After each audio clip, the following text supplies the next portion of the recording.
Okay, that was weird. Welcome everybody. Um, it is. Hang on.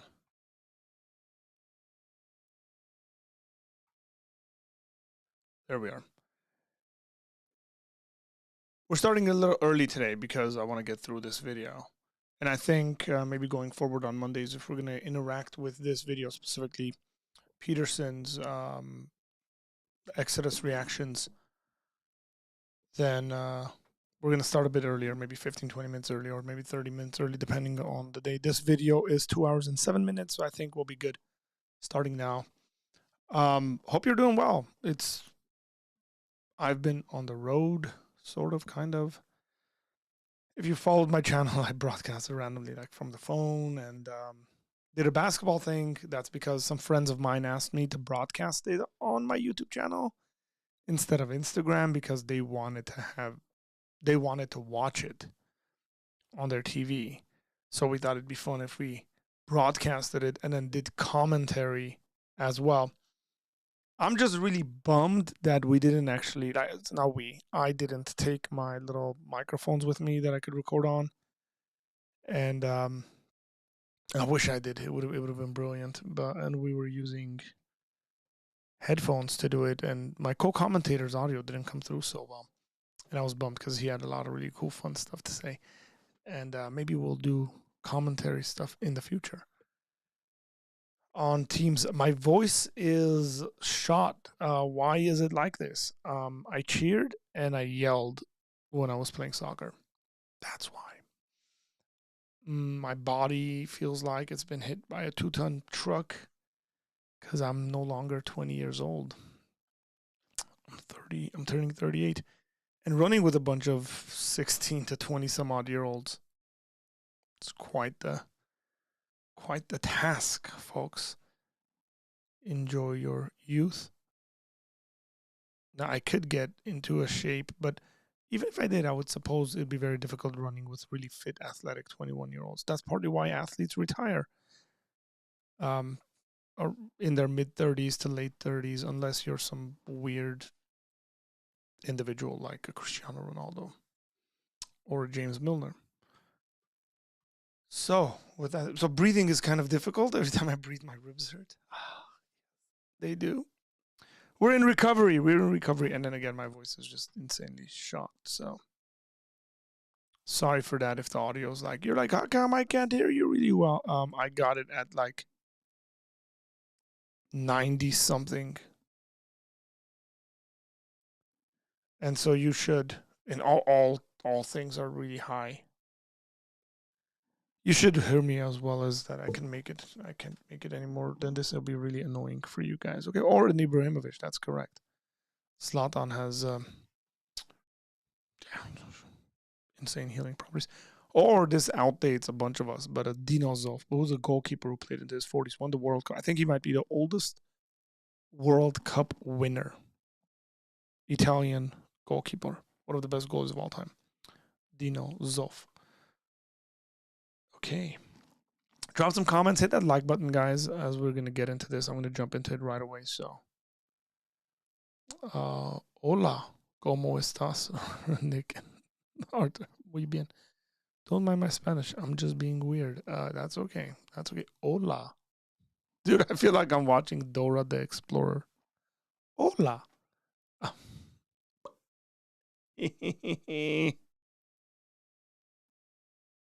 Buenas tardes.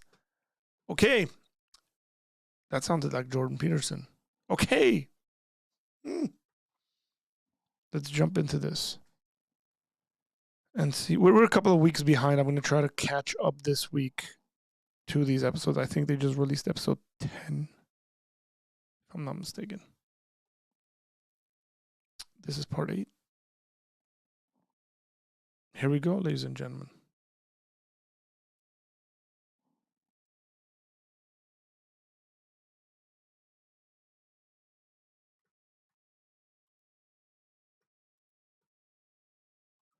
I knew there was audio. To episode 8 of the Exodus seminar. Today we're going to walk through chapters 18, 19, and 20. 18 where Moses sits as judge upon his people.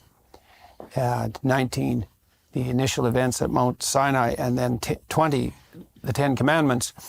And that will bring the first half of the Exodus seminar to a close. To pick up again, it's November, or it's August 2022 at the moment. We'll pick up again in January 2023 and hopefully bring it to a close, as well as introducing some of the subsidiary narrative in some of the other biblical chapters. I'll just briefly run through the participants. We have a slight change in lineup today. We lost one participant and gained another. On my left, I have Oz Guinness, James Orr, Dennis Prager, Stephen Blackwood, Jonathan Paggio, and our new participant today, Dr. Larry Arnn, who is president of a wonderful educational institution, Hills. Dude, brilliant man. Folks, if you haven't paid attention to stuff from Larry Arnn, he runs, Hillsdale College. He's got, I think this is free, if I'm not mistaken, but he's got like Socratic lectures he's done. You can go to the Hillsdale College YouTube channel, and you're going to be blessed. I'm telling you, this man is smart. Hillsdale College, who's also been down in Miami filming a course on Churchill for Peterson Academy. So Dr. Arnn, thank you very much for extending your stay to participate today, and just let you to say a few more words about yourself, if you'd be kind enough to do that. I'm here as a man who's learned to do what Jordan Peterson tells him to do. And proud to do it, and wonderful to be with you all. Thank you, thank you. All right, so away we go. We'll start with Exodus 18:1, since one is always a good place to start. When Jethro, the priest of Midian, Moses' father-in-law, heard of all that God had done for Moses and for Israel, his people, and that the Lord had brought Israel out of Egypt, then Jethro, Moses' father-in-law, took Zipporah, Moses' wife, after he had sent her back, and her 2 sons, of which the name of the one was Gershom, for he said, I have been an alien in a strange land. And the name of the other was Eleazar. For the God of my father said he was mine help and delivered me from the sword of Pharaoh. These names in the biblical context obviously have the broader meaning that's attributed to them in the text. It's confusing if you don't know the names, but that's the reason. And Jethro, Moses' father-in-law, came with his sons and his wife unto Moses into the wilderness. Forgive me, I'll explain the word, and it'll be very interesting. Please do. So Eliezer, El is God. Israel is a struggle with God. So El is known to most people who study the Bible. Eli, as in Eliezer, is my God. Ezer, I'm only pointing this out because it's very interesting. Ezer is helpmate. It is the exact same word used for Eve in the creation to Adam. Nice. So it is... God is my help. It is a big deal to be an Ezer. It is not... it doesn't diminish Eve's status, as some claim, to say that she is a helpmate, because anyway, the next word means equal to him. But I just want to... So Eliezer, my God helps me. Or is my helper. Mm-hmm. Mm-hmm. And that's one of his sons. And what do you think is there a particular symbolic significance of the name Gershom? That's often famously translated as stranger in a strange land. Well, that's what I mean. Ger is the word whenever the Bible uses love the stranger. It is Ger, as I pointed out, means really resident alien. Right. And Sham just means there. Right. And so this, the stranger in a strange land is also represented in the narrative context here as one of Moses' sons. Yeah. So something very It's like the close transition itself. You can see in the name of his 2 sons the difference between the time in Egypt and now this new period that they're going through. So that's echoed as well. Yeah, like a little microcosm is in his own family of what the whole story of Israel is.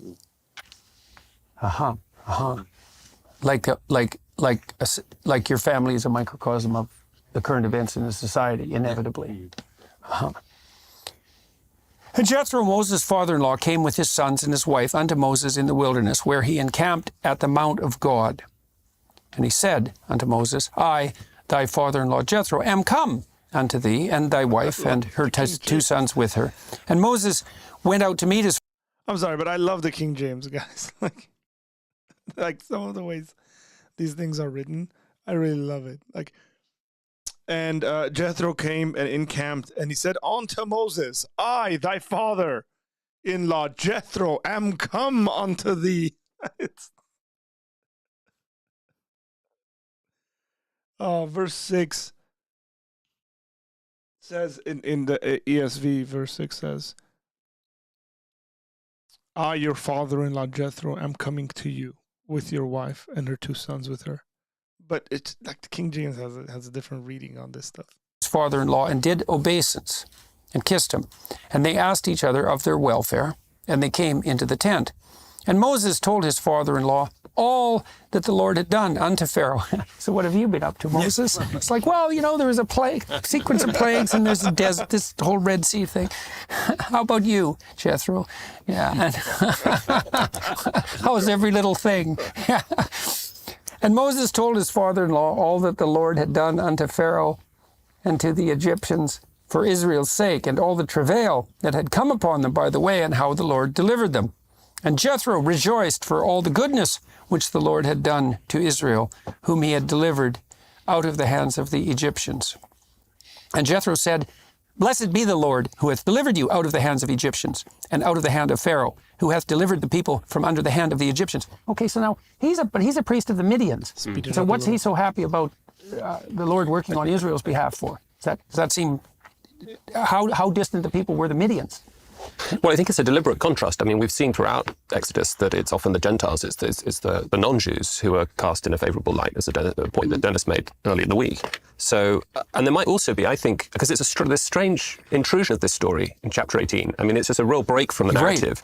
Right. And I think similar events are described in Numbers and even Deuteronomy, where it's after the events on Sinai. Mm-hmm. So it's an odd, from a narratival point of view, that this has just been kind of inserted in here, like it almost sticks out like a sore thumb. But you think at least it's in part this emphasis that the foreigner is capable of recognizing that this is a benevolent sequence of occurrences, and even more than Israel, maybe. Yeah, and he recognizes it more quickly than Israel. I think that's the point. It's like an immediate acknowledgement and an immediate response. There's a kind of irony there. Right. Yeah, but I also think it's important for Moses to be reconciled with his family as he now leaves Egypt. And so it's also a little image of this reconciliation, which is preparing itself. And the rebuilding? Yeah.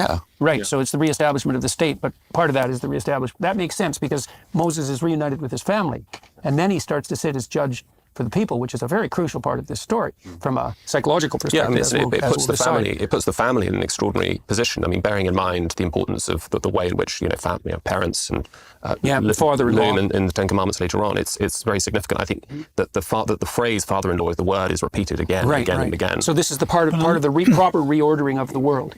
But another way of seeing it, liberation. And then you've got in 19 and 20 people formation. Mm-hmm. And the covenant is the key event in the people formation. But as I understand the Jewish understanding of this, you've got these 3 events in the middle which show the necessity of dealing with the necessities. Mm-hmm. And number 1 is sustenance. They need the quails and water. Number 2 is protection from external enemies. And number 3, we're coming to, you need some primitive ordering, administration. Mm-hmm. And that starts here with the family. It starts here with but Jethro. Also with what Jethro is going to recommend. Right. And it's very interesting but that it's Jethro who recommends his system is not enough. No. And what the Lord gives in the covenant is richer, deeper than anything that Jethro brings in. And that's how I see it, these 3 things. Yeah, I think that's right. There may be a contrast too with Amalek. So it's as if the Gentiles are presented both as foe and as friend. And that will be the story of Israel, of course. So the Gentiles aren't automatically enemies. They can see Jethro says next, now I know that the Lord is greater than all gods, for in the thing wherein they dealt proudly, he was above them. Yeah, I think they're types. Amalek is a type of the hostility and enmity shown towards Israel, and Jethro is effectively the sign, the type of the wise foreigner, the friend, and we'll the Gentile see that who welcomes Israel. Continue all through the story up to King Cyrus. Yeah, and it started, of course, in the 2nd chapter when Moses helped the daughters of Jethro water their flocks because he fought off the shepherds. And when they got home, he said, "Why are you back so early today?" And they said, "Well, this Egyptian came in." And Jethro asked, and he says, "Well, where is he? How have you not called him in to have dinner with us?" Yeah. And so there's already the wisdom of acknowledging the hospitality. Yes. So Jethro is being presented continually as the benevolent foreigner. Yeah, and wise of high moral order. The family. After you, Dan. All right, thank you. It's just I like that respect right there. It's just I catch on, guys. I pay attention to stuff like this because it matters to me quite a bit, right? Like, so Dennis Prager, Os Guinness, about the same age, and they're being like, you. And I like that. A note, a non-theological note. Clearly, Moses was not with his family this whole time. Yeah. And there's an implication, I think, in the Torah text that his children did not amount to much. We hear nothing about them ever, which is very rare in the Torah. That is good. Now, this is extra biblical commentary, but I love this stuff because I've said this stuff about David, King David, and his kids. They're a mess. Like, David, I think, was a horrendous dad. His kids don't have, his family life is not very good, and people tend to ignore that. I think Isaac and right here, yeah, Isaac and Rebecca aren't good parents. I think part of the problem with, and I made a video on this. There's a video out there. I talked about. I think it might be a short, but Isaac and Rebecca's kind of parenting ways created the issues in Jacob and Esau. They very clearly take sides with their kids and kind of pit them to each other. And if I'm understanding where Dennis Prager is going with this, I think I'm going to love it because I love, this goes to the authenticity of the Bible to a great extent in that showing how frail these really big heroes are. Like, Moses is the man who delivers Israel. And it says a lot about kings and generals and great leaders. And all of that comes at a cost. I hear within the Christian space, I hear quite a bit of talk and people speaking about like being world changers and being X, Y, and Z and God using you to do this and that. All of that comes at a cost. If you're going to spend a majority of your time changing the world and being involved in the affairs of the world, that probably means you're not going to be spending a lot of time with your kids and your spouse. And if you just miss it for a little bit, I think it's going to be problematic. So I really, I'm interested to see what Dennis Prager says here. So it's a sacrifice, in some sense, on Moses' part and his family. Right. Well, on the family's part, certainly. Yeah. It's actually a little sad. The whole question of can great men produce normal children is just, I guess, an open question. But there's another addition. The prophets don't have sons, do they? The priests have sons who succeed them. The prophets don't. Right. They're one-off. Well, God appoints prophets, whereas Right, so it's not genealogy part of the appoints lineage. priests, yeah. And there's Right, a lot of the comment here. comes. I mean, Moses kisses his father-in-law, sort of masculine greeting. There's no mention of any endearment with his wife. And people have made the point you said, that he was the father to the nation almost, not particularly yes. to his own family. Normal for a man to try to impress his father-in-law. Yeah, well, he seems to have done a pretty good. Hey, I don't know if I would, man, that's hard, guys.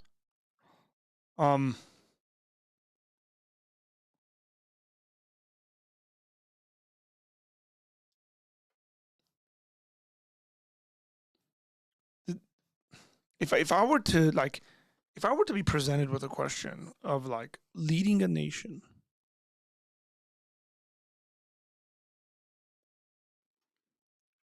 so the comparison, let's just put it that way. Like, so Moses is a father to a nation, but he's not a father to his own kids.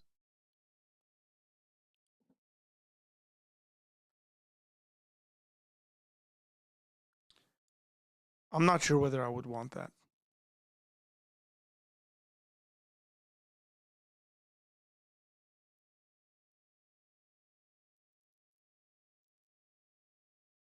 That's difficult.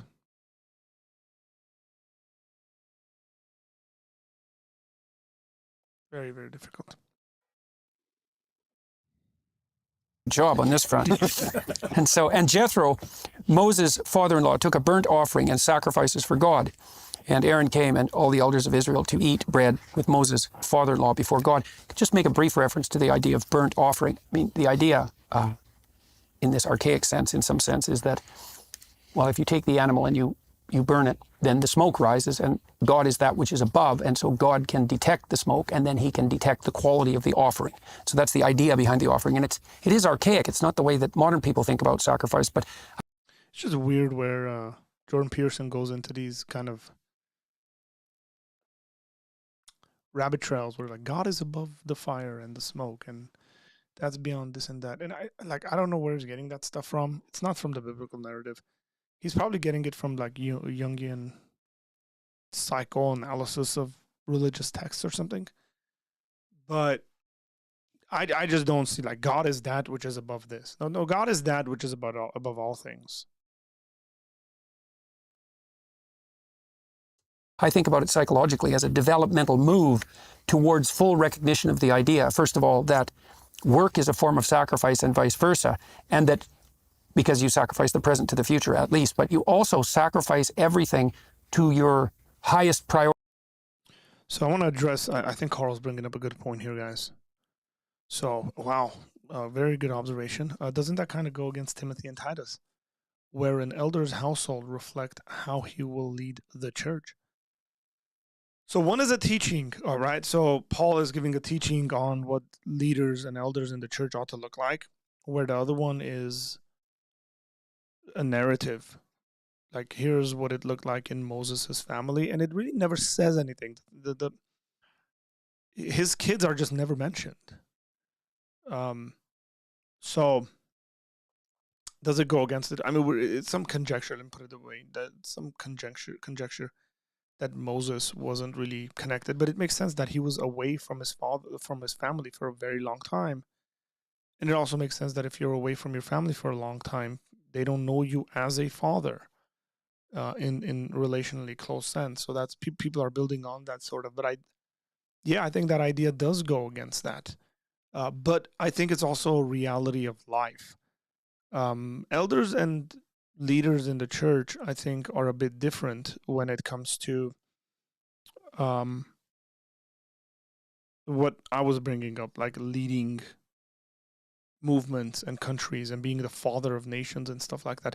When you study great generals and great politicians, people who've done great things in the world, their family life hasn't been all squeaky clean. It's actually been pretty messy.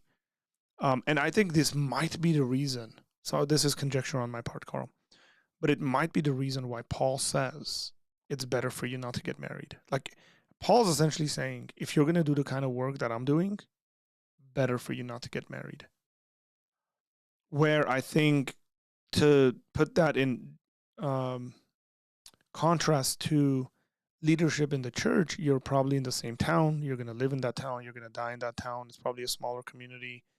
You're going to be invested and involved into your local community. That's a bit different. And then, yeah, we want to see these sort of characteristic types. And you're going to be present with your family. You're going to be present with your kids. And we want you to have this.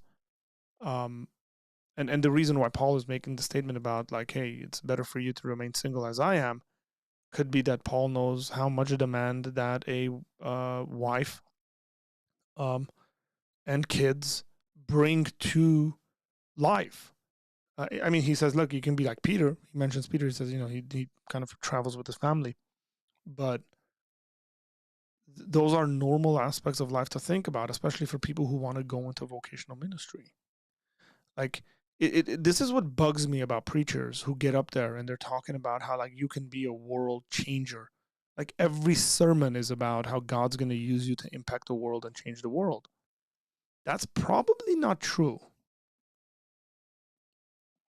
Most of us will not be changing we're not going to be changing world affairs. Now, we might be impacting individuals in the world, 1 person, 2 people, 3 people, 18 people, whatever. But we realize the more attention there is on us, the more that takes away from us, the more that takes away from our families and stuff like that. And we should consider that. Like, if you're like really following these preachers who are like, man, you're going to be the next X, Y, and Z, you're going to be the next Billy Graham, let's just say, right? It's like, do you know what kind of a life the man lived, and are you willing to bite the bullet on that and have that kind of a life? If not, you probably shouldn't be striving to be that. What you should be striving to be is just faithful and committed to God in your own local church with your own local people. Like that, God will honor that as well. You don't have to be a world changer for God to honor, for God to value that sort of work in your life.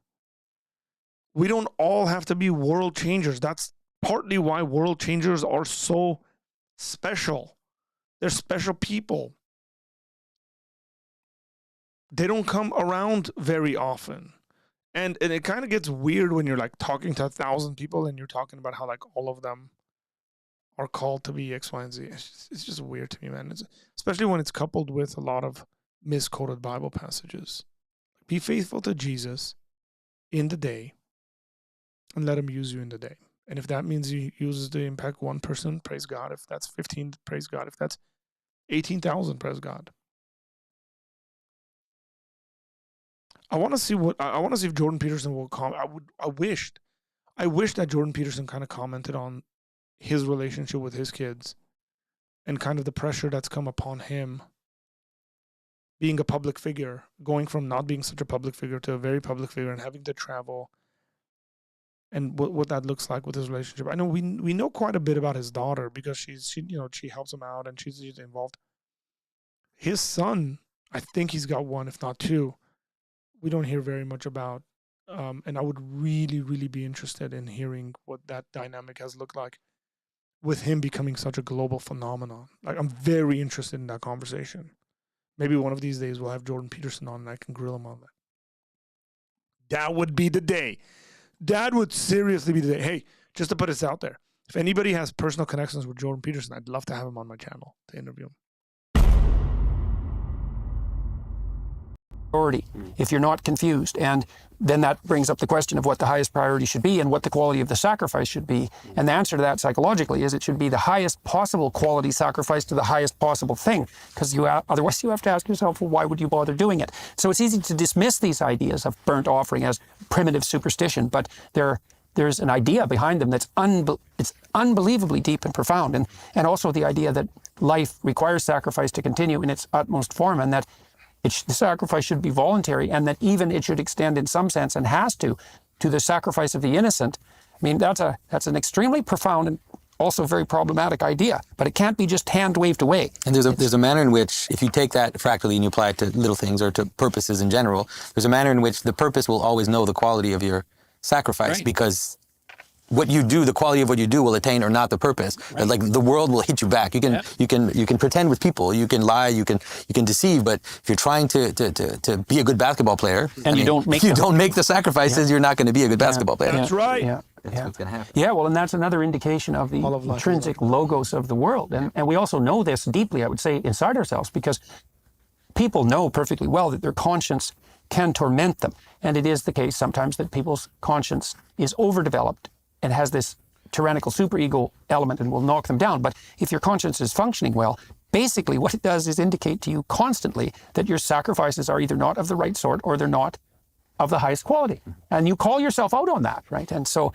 and what's one of the things that's so odd about that is you can't, if you try to escape from that, it just makes it worse for you. And you know that, and you really can't escape from it, not except by abiding by it. You can fight it and all of that. And you can harden your heart and become even more determined in your willingness to make improper sacrifices. But you know perfectly well, I've never seen anyone that in some fundamental sense was deluded on that account. People know, they know, I could have tried harder. By the way, is it your theory then, in light of all these days and that subject of sacrifice, do you feel that we are net losers religiously, morally, theologically, net gainers, or neither, having no more sacrificial system? Well, I think we do still have a sacrificial system. I mean, I asked my students all the time in my Maps of Meaning class, a lot of them were children of first-generation immigrants, often Asian. I said, what did your parents sacrifice to come here? Wow. Well, it's like they knew exactly what that meant, and they knew exactly, generally, what they had sacrificed as well. And so we've spiritualized it in some sense, and partly what you see in the entire biblical corpus is the spiritualization, the psychologization of the sacrificial practice. But very specifically, and I don't have an answer. I mean, the fact that we don't act it out. The actual carnal representation of sacrifice, is that a loss that we don't have? It's a very good question. I mean, part of the question that Jonathan and I have been debating back and forth constantly is, and part of the question that this book raises is, to what degree does what's become abstract still need to be represented in image and action, right? Right. How much does it have to be ritualized? Yeah. And But the there is answer still, is I mean, in don't Jewish know. tradition, there is still, even though it's not a killing of an animal, there still is a ritualized aspect of the sacrifice. Is there some kind of giving, like giving money or giving something which becomes like a... Judaism, the Torah and Judaism later are very concrete religions. It was even dismissed by some Christians in the Middle Ages as a carnal religion because it's so deeply embedded in life. Yes, the abstract is less important than the concrete in many ways in the Torah and in Judaism. But I'm asking this, I don't know if you know this, I'm sure Oz knows this, but many religious Jews still pray daily for the restoration of the sacrificial system, that the temple be rebuilt, and specifically so that we can sacrifice again. And partly that's because it's in the Bible. Like a lot of Jews realize that it's not the way the Bible's set up. Now, Christians have a certain specific answer to this as to why that's the case.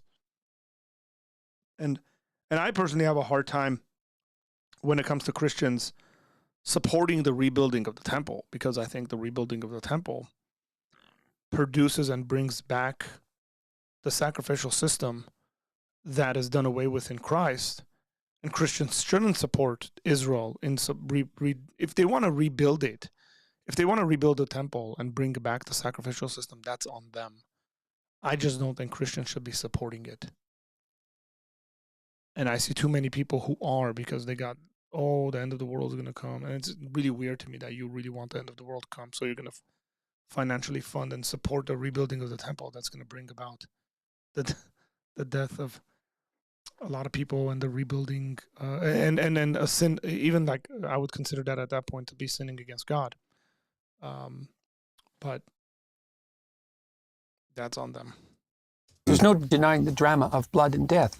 right, so you would not dismiss that prayer as odd. I tend not to dismiss anything that's extraordinarily peculiar out of hand, right? Because there's usually something lurking underneath it. But I mean, in Christianity, obviously, you still have the sacrificial... We believe we still have the sacrifice. We participate in the sacrifice of Christ. Right. It's not a... It's not a repeated sacrifice, though, isn't it? It's it is a participation, a perfect memory in the participation of the sacrifice of Christ. It is an unusual period. AD 70 is when it disappeared, isn't it? Right. Destruction of the temple. I like that. And they shifted from the temple.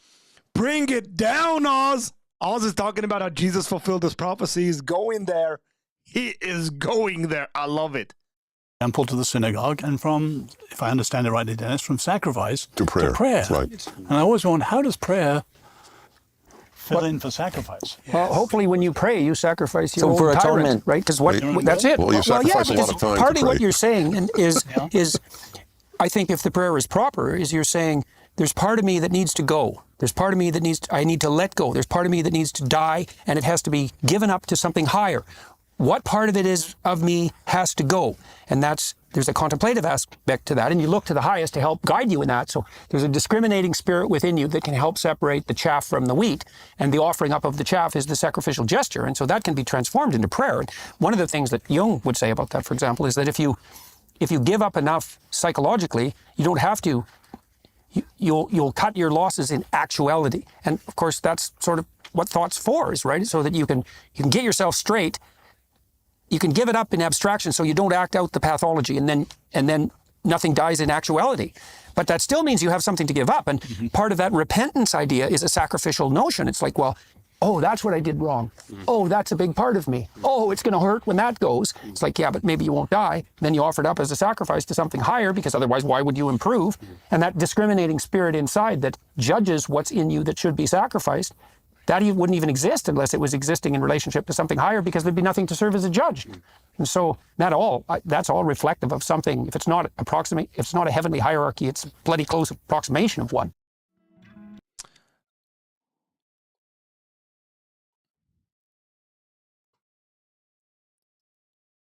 I think Jordan Peterson and everybody else really, really didn't understand Oz's question. Oz was coming up with a theological question that challenged the understanding and practices of modern day Judaism, and how the sacrificial system has been done away with.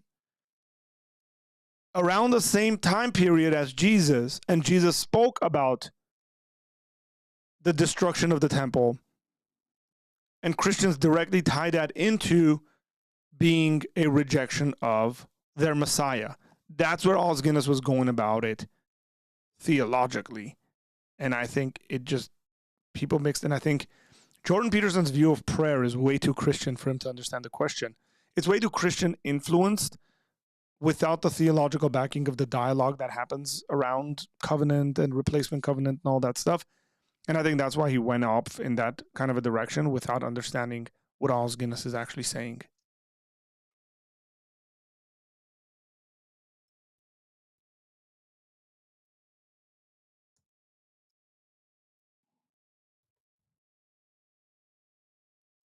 I've been wondering as we've been reading this whether the fundamental question we should be asking is whether Exodus is in a deep sense simply a depiction of reality itself. Like that, I think, is the claim of the text, right?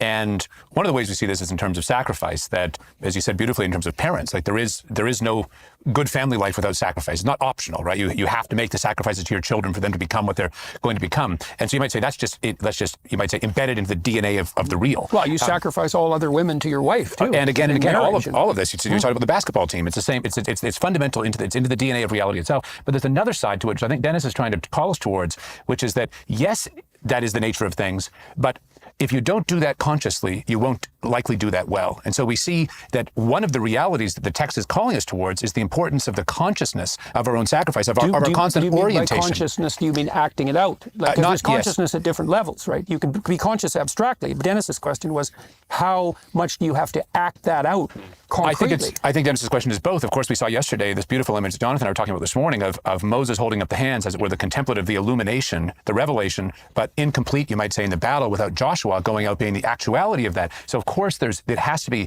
acted out. But what I take it Dennis is asking us is, it's so easy to slip into a world in which, like, yeah, I know I should sacrifice, but well, I don't need to really follow these old rules, and it's just it's a slow descent into not sacrificing at all. Mm-hmm. And so that's the danger of abstraction. And that's what I think the text is saying. No, the firstborn, and no, the circumcision, and if you don't have these habits of recollection and reorientation, you can't leave it. Yeah, you forget. Yeah. Well, and in terms of the relationship between acting out and abstraction, the text gets very serious about that now, because we're going to see that the law is revealed to Moses. But what we also see is Moses practices the law a very long time, concretely, without knowing its structure in any explicit sense. He practices it for God only knows how long before its structure is revealed to him. So even when the law is coming down from God on high, a prerequisite to that apparently is the pre-existent practice. So because this is what happens next. And it came to pass on the morrow that Moses sat to judge the people. And the people stood by Moses from the morning unto the evening. Now why? Well, now they're out in the desert, and there's no superordinate authority. And so what's happening? It's like the birth of English common law in some sense, is that the people get all fractious. They're murmuring not just against God, and they're doing that, but they're fighting with each other all the time. They have disputes, and they don't know what to do about the disputes, which is what makes them disputes. They don't know what the mediating principle is, or the higher order principle. And so, well, Moses is stuck with that. So they're all squawking away, following their whims and greed out in the desert, and they come into conflict, and Moses has to sit and judge. And put it in terms of Nebo's bookends, they've escaped authoritarianism, but they have no structure, so they verge on anarchism. Right. And we should point out very clearly that they're out of the tyranny, and they're in the deserts. Now they're free, but they're not free. They're just at each other's throats. And so this is the danger of the deterioration of an overarching system, even if it's a tyranny. It's like, well, yeah, at least we had the Pharaoh to tell us what to do and make sure we had enough to eat. And now we're out in the desert, and we're completely useless, and we're at each other's throats. And that's the freedom of no structure in the desert. Disordered, And we see this again and again in the wake of the big liberation movements. The French Revolution, of course, the Russian Revolution, in fact, even English Revolution too, even a revolution inspired by Exodus itself. There's a liberation, that's what the king was for. Exactly, which leads to just a kind of sort of anomia, complete lawlessness. And that's the anarchy that the idiot anarchists are always trying to promote. It's like, well, if we just get rid of all structures of order, and the libertines do the same thing, it's just to be paradise on earth. It's like, no, it's just like a descent into this Hobbesian animalistic chaos. And And then the way the Rousseauian types deal with that is they say, well, people are only evil because society made them so. It's like, that so shows you don't really know very much about people, and you better bloody well be sure you're not around in the aftermath of your revolution. So, because it's also often, it's so Lord often of the Flies. the case that, the Lord of the Flies, it's very often the case too that it's the people who are naive about the utopian structure of the post-revolution order that are the first sacrificial victims in the consequent desert. Robespierre and the Girondins in 1793, well, 1794. And the old Reds in the Soviet Union, it's like they were let me gone give real Os Guinness fast. credit. Os Guinness's theory, which I 100% subscribe to, is the battle today is between the Sinai and the French Revolution. It's 100% correct. That seems right. And I'm happy to publicize you as the author of that notion. So do you want to elaborate on that briefly? No. Oh, you mean in terms of America? Well, America was founded with this ordered freedom, and now everything's coming down from the French Revolution, postmodernism, identity, a whole lot. Right.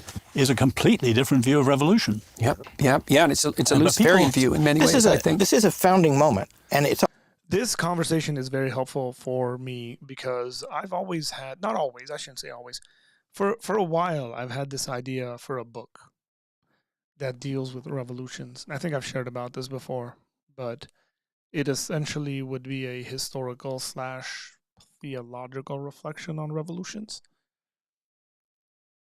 I'll leave it there. But that's the only idea I've had about writing a book that I still have, that I like and I'm still attracted to. And hopefully one of these days I'll get enough time to sit there and do the research and maybe produce it or co-produce it. So leave it there. also a return to nature, right? Compare these conversations in this with the ones when Moses is talking to Pharaoh.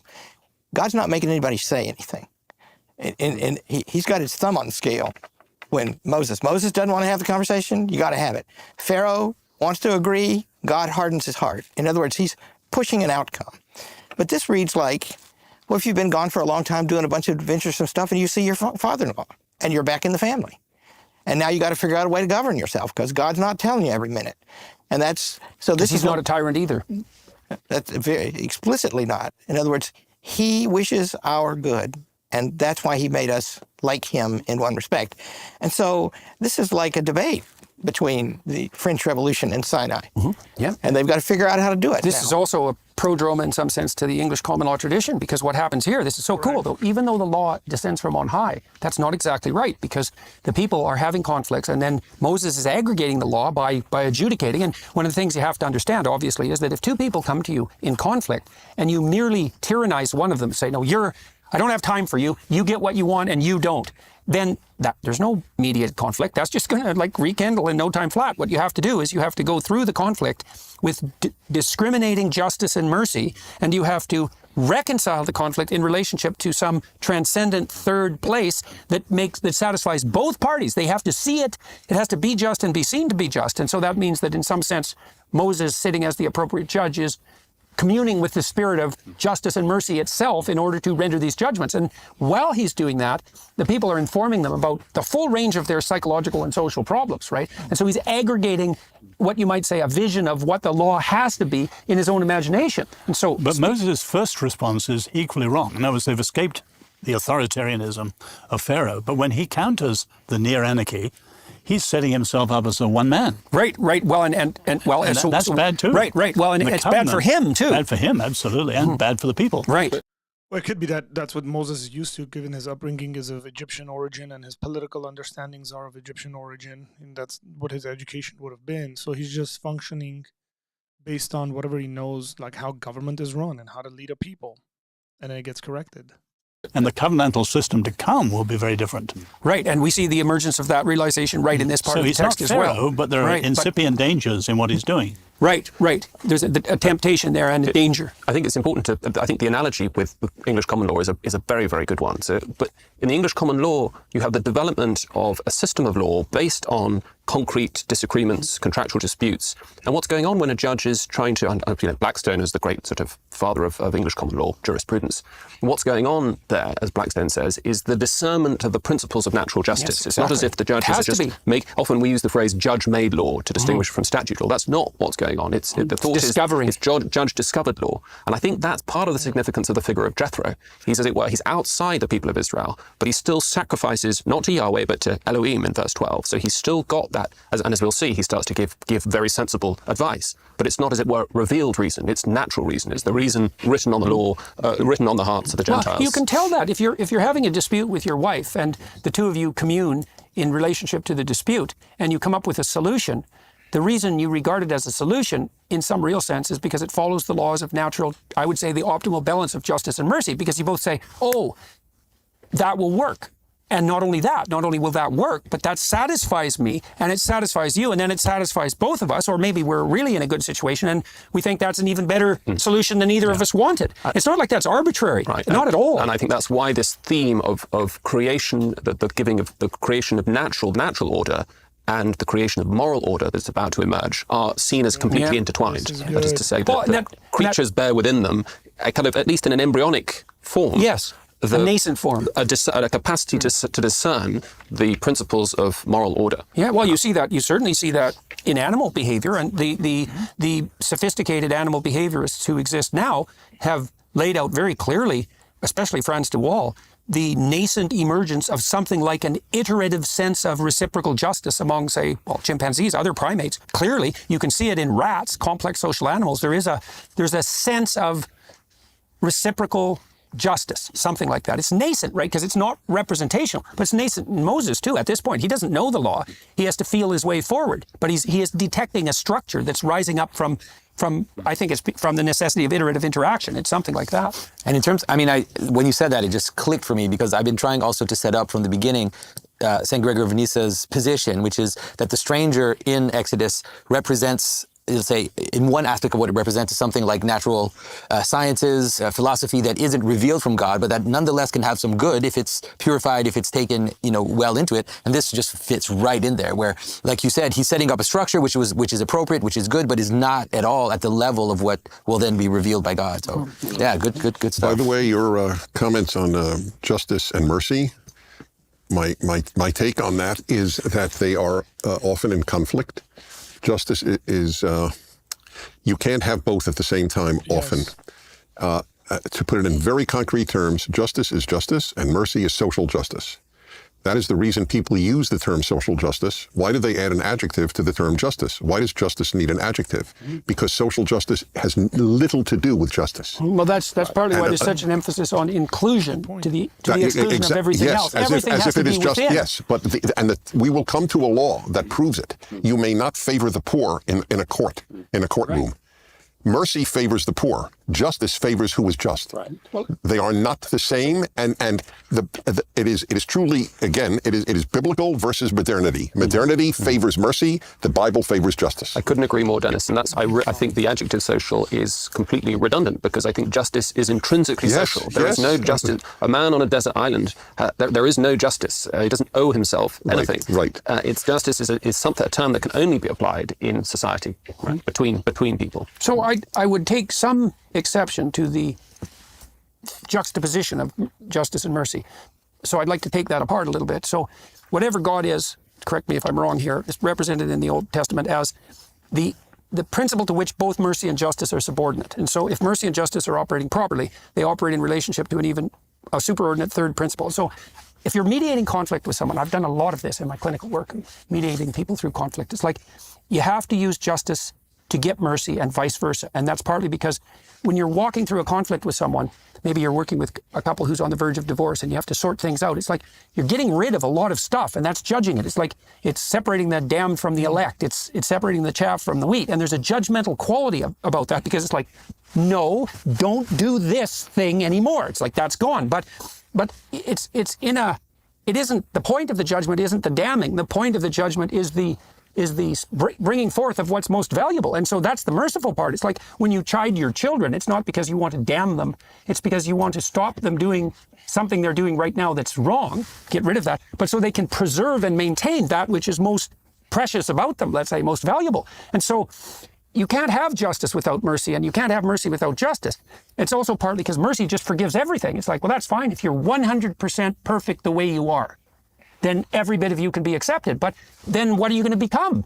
And so it looks to me like this intermingling of mercy and justice is the handmaiden of becoming out of being. It's something like that, because it brings what's best. Right, but society has to be governed by justice first. Mercy, as I don't know if I said it here, but I have a dictum that we have to show mercy in the micro and justice in the macro. Yeah. You know, I would Justice say, is the system and standards in the mercy is macro. the relational. okay, so you can see this reflected at the level of personality, in temperament, biologically. There's two fundamental mediating principles that are instantiated in temperament that are social. So extroversion just means you like being around people. Forget about that one. Agreeableness, that's compassion, that's maternal care, that's mercy. And some people are by temperament more merciful. Women, for example, particularly in egalitarian societies. So it's a maternal virtue. And that makes sense because the primary orientation towards infants should be compassion. Because infants under 6 months are correct in everything they assume 100% of the time. And everything in some sense should be sacrificed to them. But it doesn't work. So here's an idea, is that compassion doesn't scale as you move up the hierarchy of complexity. So what happens is that you move from an ethos of agreeableness to an ethos of conscientiousness. And conscientiousness is judgment and rule following. And if you look at what predicts, and you can test this, you say, okay, if agreeableness is the fundamental ethos for large-scale social organizations, then more agreeable people should make better managers. And they don't. They make worse managers. What makes better managers is conscientious people. And it also tends to be the case that conscientious, disagreeable people make better managers, and those people tend more often to be conservative. So I think the data on this is already clear. There's no indication that the ethos of compassion scales. And so So I don't know if we really differ. no, I don't think we do. I was just elaborating on your Right. point. By the way, on your point about the 6-month-old is always right, which I subscribe to. In a nutshell, part of our crisis is that a lot of people want to remain infants. Yes, well, I think part of here's the world conceptualization view of compassion. It's reflexive. There are 3 categories of creature: infants, infant caretakers, and predators. And you're in one of those categories. And so if you don't differentiate your ethos beyond raw compassion, you regard yourself as an infant caregiver, let's say. You regard those who you're interacting with as infants if you're responsible for them, and everyone else is a predator. It's like, well, that's exactly what we have now. And it's the attempt to increase the dominion of that feminine ethos that's fundamentally predicated on compassion up the hierarchical structure. And there's no evidence whatsoever that that will work. Exactly. So, and yeah, well, that was Freud's point But too. then So what did you mean by justice is only macro? Because surely Well, there's justice in the micro, but in the micro, in my relation to my friends, my family, even my coworker, Let's use the I word can see personal, like the word personal. personal. That's just fine. Yes, personal would be perfect. That is what I mean by Relational, micro. Bob, Yes, relational. and I want to treat the person I interact with on a one-to-one basis primarily with mercy. I fully acknowledge Kindness. that. Kindness, Yeah, which mercy, means all kin. these things. But the society must be governed by justice. well, it's possible also. Look, conscientiousness looks like a cold virtue. Like a conscientious Right, it person looks will, cold, right. It looks cold. Conscientious person, because you can have a conscientious, disagreeable person. That doesn't mean that your relationship with them is based on liking. It means that if they say they will do something, so they enter into a contractual arrangement, they will do it. And so then you might say, and why wouldn't it be the case, that as we move up in the complexity of society, so there's more and more people integrated, that you have to move towards more abstract systems of rules, which is exactly what's about to happen here, because the same principles don't operate within the confines of a family that can operate at a state. Like Ben Shapiro told me, he's a communist with his kids. It's like, well, why? Well, it's to each according to their need, from each according to their ability, which is, well, of course that's what you do with little kids. And so, but that doesn't scale. And there's no reason to assume that something that works at the micro will necessarily work at the macro. Lots of times that That's doesn't why we happen. shouldn't choose leaders based on whether they're nice. At the same time, I think we have to be careful not to overly anthropomorphize the divine attributes. I mean, it can be merciful to show justice, and it can be just to show mercy. And ultimately, these attributes in the divine life can't be in a tension. There's one unity to the divine life, and we see this with the Passover, right? This, simultaneously in the same event, absolute justice and total mercy. And so, while I think these things are true in the micro and the macro, these are very important distinctions. I think if we're talking about the principle of all things, we have to de-anthropomorphize the question. That was gold right there. And when Moses is sitting, we'll start with 13 again, 18:13. And it came to pass on the morrow that Moses sat to judge the people, and the people stood by Moses from the morning until the evening. So this is just happening nonstop here. And when Moses' father-in-law saw all that he did to the people, he said, "What is this thing that thou doest to the people? Why sittest thou thyself alone?" That's to your point, Oz. Alone might not be the right way to do this. "And all the people stand by thee from morning until evening." And Moses said unto his father-in-law, being a conscientious person, "Because the people come unto me to inquire of God. When they have a matter," I love that word too, a matter. It's such a weird word, matter, because it means mother and it means matrix. And we're materialists, so we think things are made out of matter. But we also say, what's the matter? And that matters. And there's an implication there in that word that what's the matter is real, and that the fact that something matters is also real. And so we have an intimation within the word matter itself that there's an element of reality that's about what matters. And so when Moses says, when they have a matter, something's come between them that causes conflict, and it's real. That's why it's a matter. And out of that matter, you can extract out the principle of order. You're right to emphasize that, by the way, from the Hebrew, because this modern translation that I unfortunately chose to use my commentary on, and I correct it very often, the Hebrew is thing. And they translate it as dispute. That's not correct. The Hebrew is the simple word. Davar means thing. Dude, that's like in Armenian, we use the word thing for everything. Bon. Everything is a thing. There's no question about it. So you're right. That's what it is. Yeah, well, it's an open question. They have a thing against each other.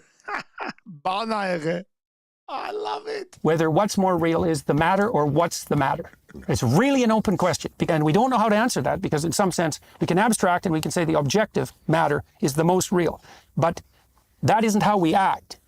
We act as though what's the matter is the most real. We're most responsive to that. So, for example, we're very responsive to the cries of children, because that's about what's the matter. And then you think, well, is that an ontological proposition? And I would say that's a really good question, because it isn't obvious to me at all that matter in the reductionist sense is more real than pain. We don't act that way. In fact, we're not happy with people who reverse the order of priority. So, anyways. And Moses said unto his father-in-law, because the people come unto me to inquire of God. When they have a matter, they come unto me. And I judge between one and another. He uses scale, so you know which is the heavier thing, so that you can sequence them properly. And I do make them know the statutes of God and his laws. Well, there, we know what's coming, because it's just laid out right in the text. I make them know the statutes of God and his laws. And so that's what the proper peacekeeper does, because Moses is definitely keeping peace here. And it's so interesting to me that De Waal, the Dutch primatologist, has shown that the alpha males, even in chimps, are the peacemakers, not the tyrants. That's so cool. So awesome. And Moses' father-in-law said unto him, "The thing that thou doest is not good. This wilt surely wear away, both thou and this people that is with thee." Yeah, so you were right, Oz, to emphasize that point. It's like it's dangerous to Moses because it's too much. And it's dangerous to the people because all the authority is vested in one man. Yeah, perfect, yeah. So he's being tempted by the necessity for authority is calling the potential Pharaoh out in him. And Jethro is the one who says that's a bad idea. Yeah, so that's so interesting. "Thou art, for this thing is too heavy for thee, too material for thee. Thou art not able to perform it thyself alone. Hearken now unto my voice. I will give thee counsel, and God shall be with thee. Be thou for the people to Godward, that thou mayest bring the causes unto God." So he's telling Moses to remember that he's acting as judge, but fundamentally the judge here is God. And then Jethro is also pointing out that if Moses had any sense, he'd be distributing the responsibility. And so that's cool too, because Moses is a prophet of God and guided by God. But even so, it's not up to him to do everything. He should be distributing the responsibility in as much as possible, because everyone else needs something important to do. And because if he takes all the responsibility unto himself and all the glory, then it's Pharaoh time again in the desert. So And this is such a key verse, right? Because it has the very nature of mediation is always going in both directions, right? It has to come from the above to the below, and it goes from the below back to the top. Yeah, that's part of the negotiated discussion that seems to be going on between the people and Moses. The people and Aaron and Moses and God, back and forth continually. So it's a dialectical process, and not a static condition. Which prefigures the more structured mediation that we're going to see in the next few chapters. It struck me, I think you were with me the day that I went to the UK Parliament when I was in the UK, but I was in the lobby, which is where people lobby the government. So that was quite cool. And it's a chamber between the House of Lords and the House of Commons, and you can come there to call on your representative. And so really, I had this vision of the voice of the people coming into the lobby, and then being represented by those who make the body of laws. And so that is the encounter with the people. And the Brits have done an unbelievably remarkable job of managing that, I think, better than anyone ever has in history. I think you can make that case and set the pattern for the US and the whole Commonwealth and for the world at large by formalizing the rise of the inchoate voice of the people through their representatives into the body of law. And there's a sovereign on top of that, obviously the Queen, but if that dialectic between the people and the Queen isn't working, then the system isn't hierarchically organized properly. It's worth pointing out, and this is a famous point made by Edmund Burke in a speech to the electors at Bristol, that what the people are doing, it's not as if there's a kind of direct mediation of the voice of the people through their representatives. The people select their representatives on the basis of their judgment. And that judgment may, during the course of their elected office, be exercised in a way that might cut against what the direct will of the people might be in that particular situation. But so what's being mediated, as it were, is the collective sort of judgment, the sort of orientation towards justice in the people, incipient in the people, as opposed to and they're elected, which means so the people aggregate together and agree. We will allow this person to be put up above us to represent us, right?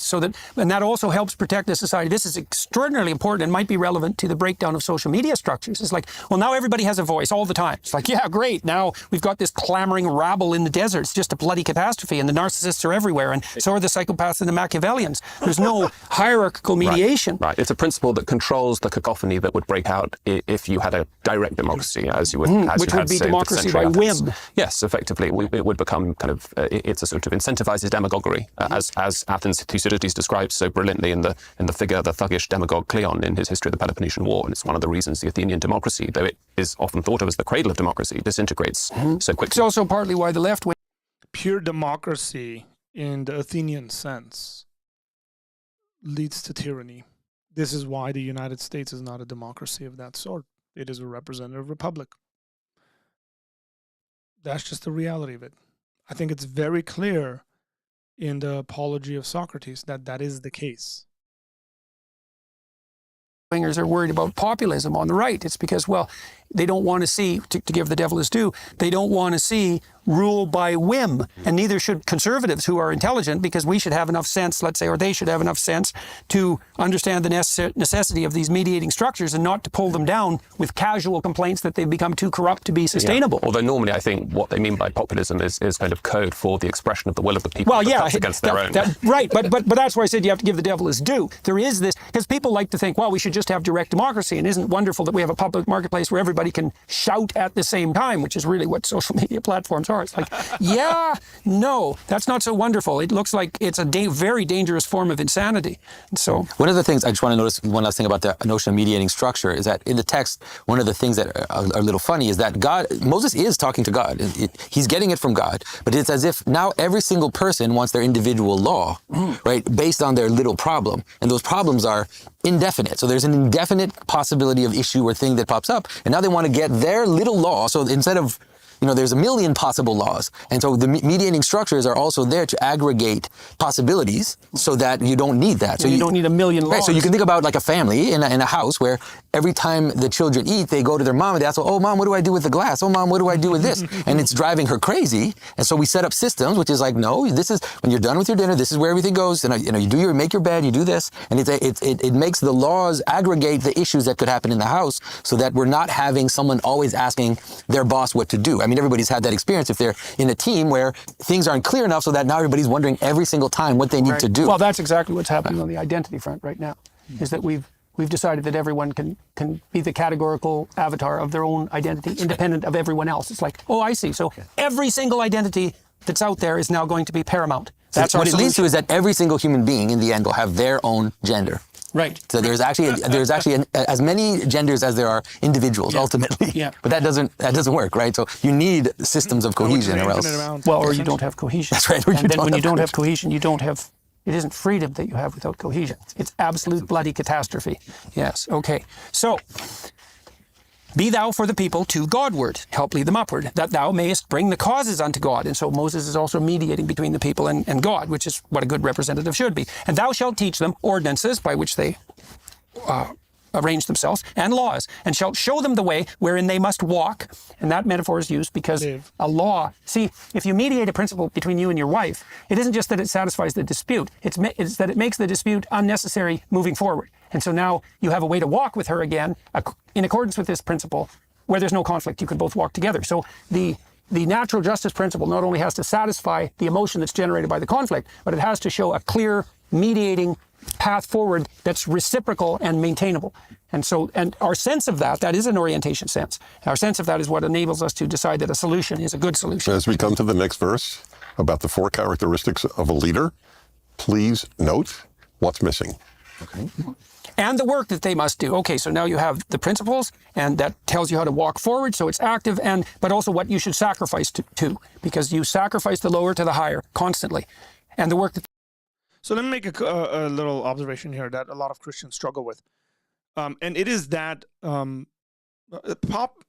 predominantly amongst evangelical Christians, Protestant evangelicals, and maybe even of the American sort, we struggle with general wisdom. And we sort of want to make everything like we want a quotation from the Bible. And so if there's like a general wisdom of life, there's a response of like, where is that in the Bible? Where is that in the Bible?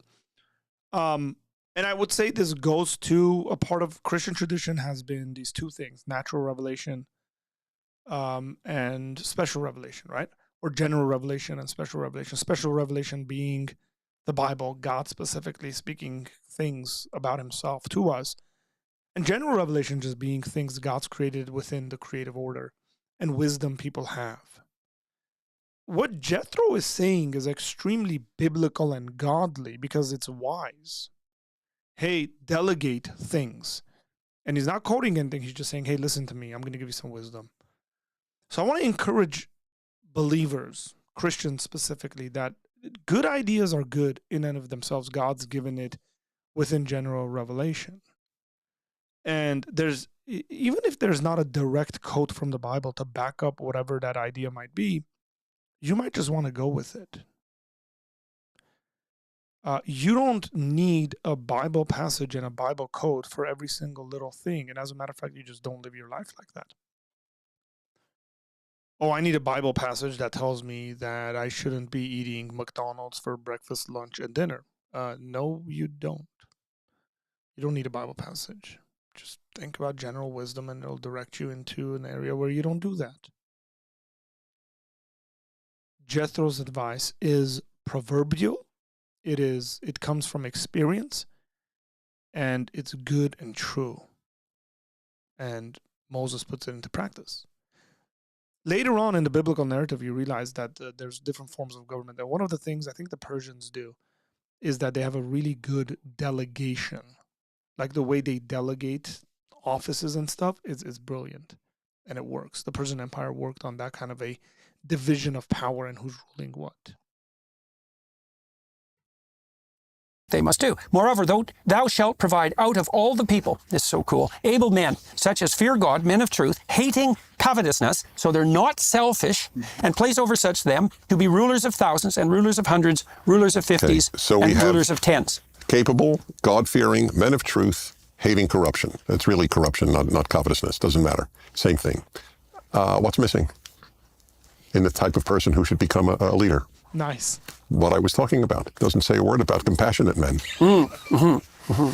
So I thought this, when the Americans were going to bring democracy during the Gulf Wars, it's like, well, you get rid of the tyrant, now you have desert. Well, so what do? Well, they dissolved all the intermediating structures.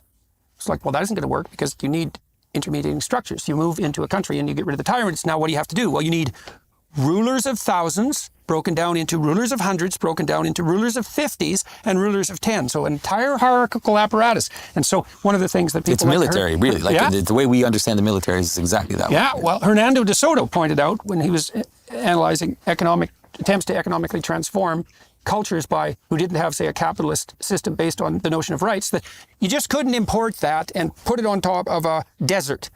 The intermediary structures, and we don't even know.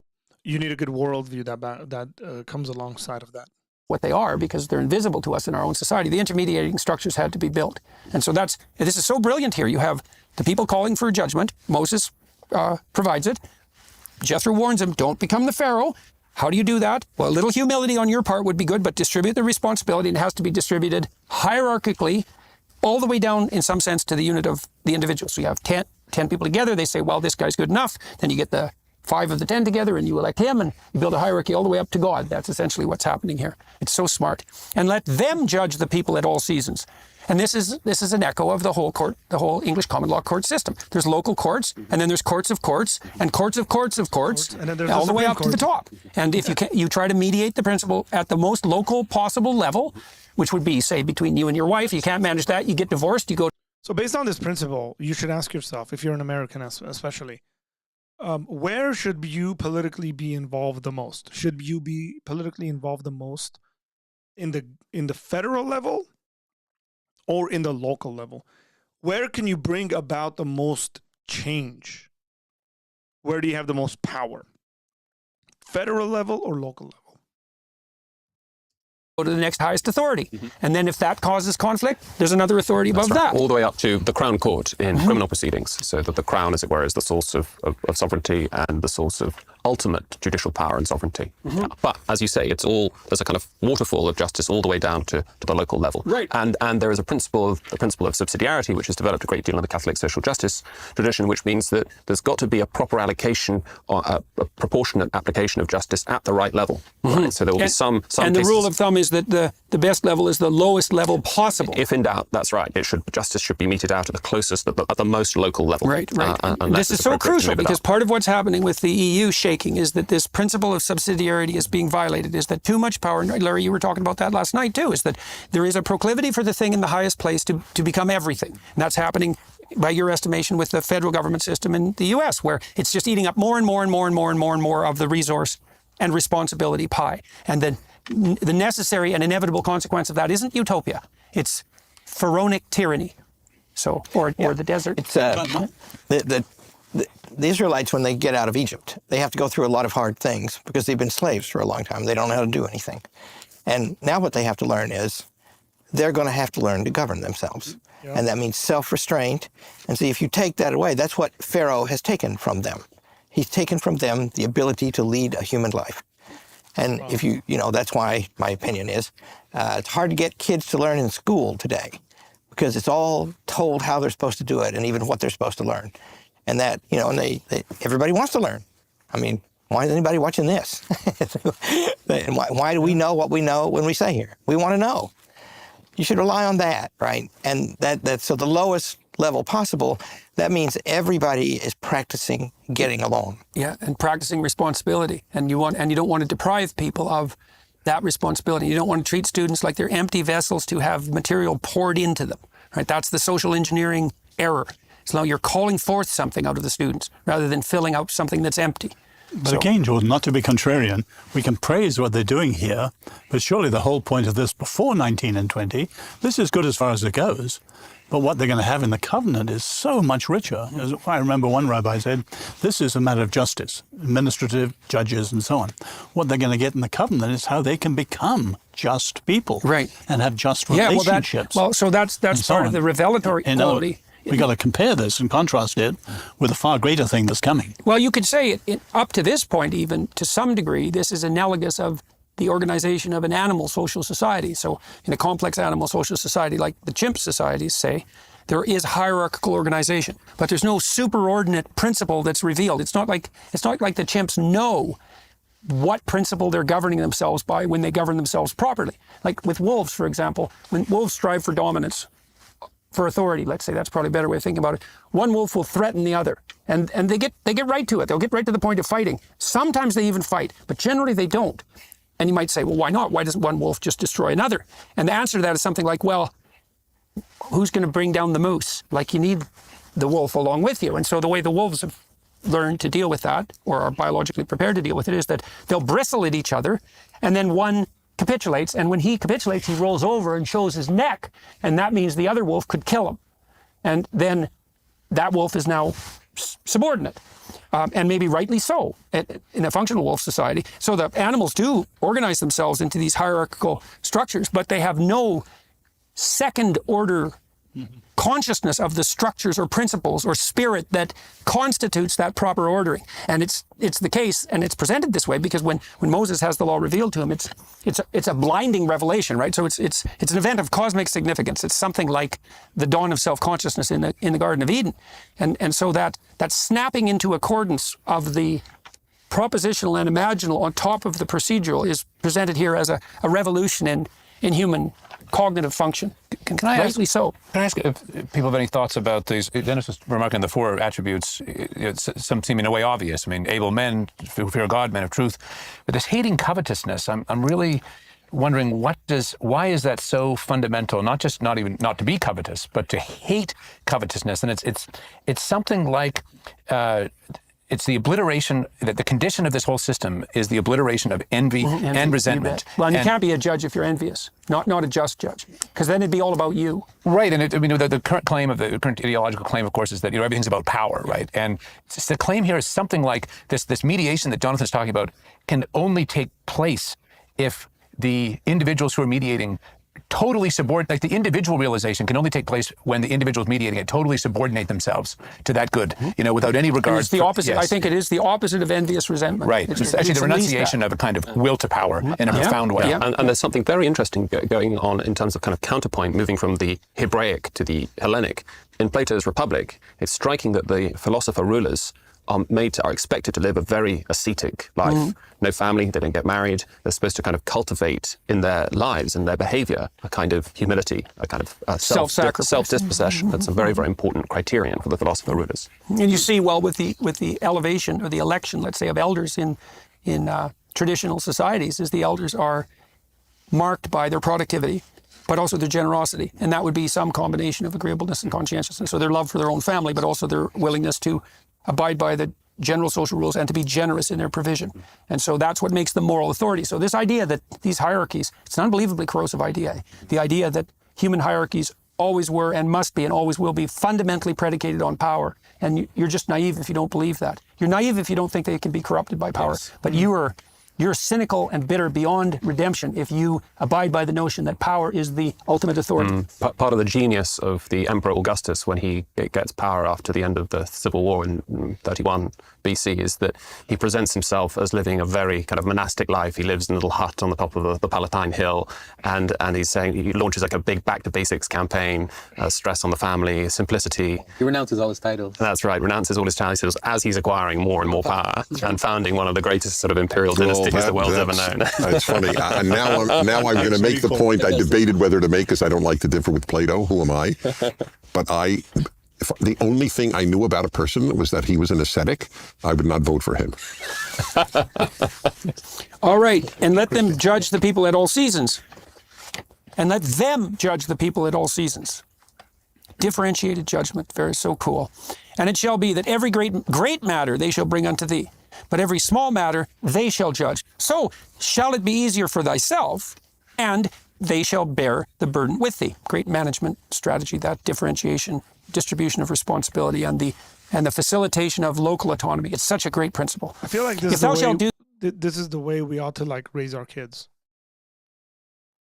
I try to implement this in our house as much as possible. If my kids are having issues with each other, let's do a Jordan Peterson thing. Hang on. I'm going to do a Jordan Peterson impression. So if my kids are having issues with one another, conflict, there's no resolution that's happening amongst them. And they come to me, they're like, Mama, he said this and she said this, and, going back and forth. And I try to establish hierarchy over another. I sort of tell them, why don't you guys figure it out? I think you guys can figure this out. He took my toy, X, Y, and Z, right? I don't fix it for them. I go, why don't you guys fix it out? Talk about it. Lend, borrow, give, take, speak, negotiate.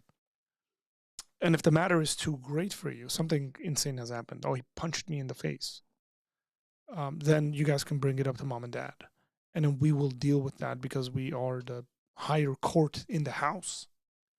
You always want to give your kids the ability to solve the whatever issue it is that they're having before you get involved. Parents who are solving the situation for their children all the time are essentially raising babies.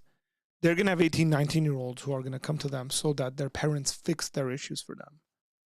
Parents who allow their kids to fix situations for themselves are going to have 13, 14-year-olds who are able to solve life situations that come their way. That's just the reality of the matter. And that's going to reflect in government and all sorts of stuff. Do not raise up kids who are infants when they're supposed to be adults. Do this thing, and God command thee so, then now thou shalt be able to endure, and all this people shall also go to their place in peace. And so Jethro is definitely a stand-in for God here. So Moses hearkened to the voice of his father-in-law and did all that he said. And Moses chose able men out of all Israel, so functional and productive, and made them heads over the people, rulers of thousands, hundreds, fifties, and tens. And they judged the people at all seasons.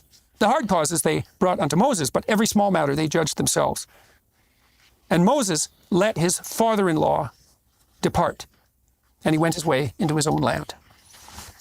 All right. Father-in-law does a lot in that chapter. Yeah, he does. He's just Comes in for a few what weeks, you need there. sorts things out, and all right, I'm heading home.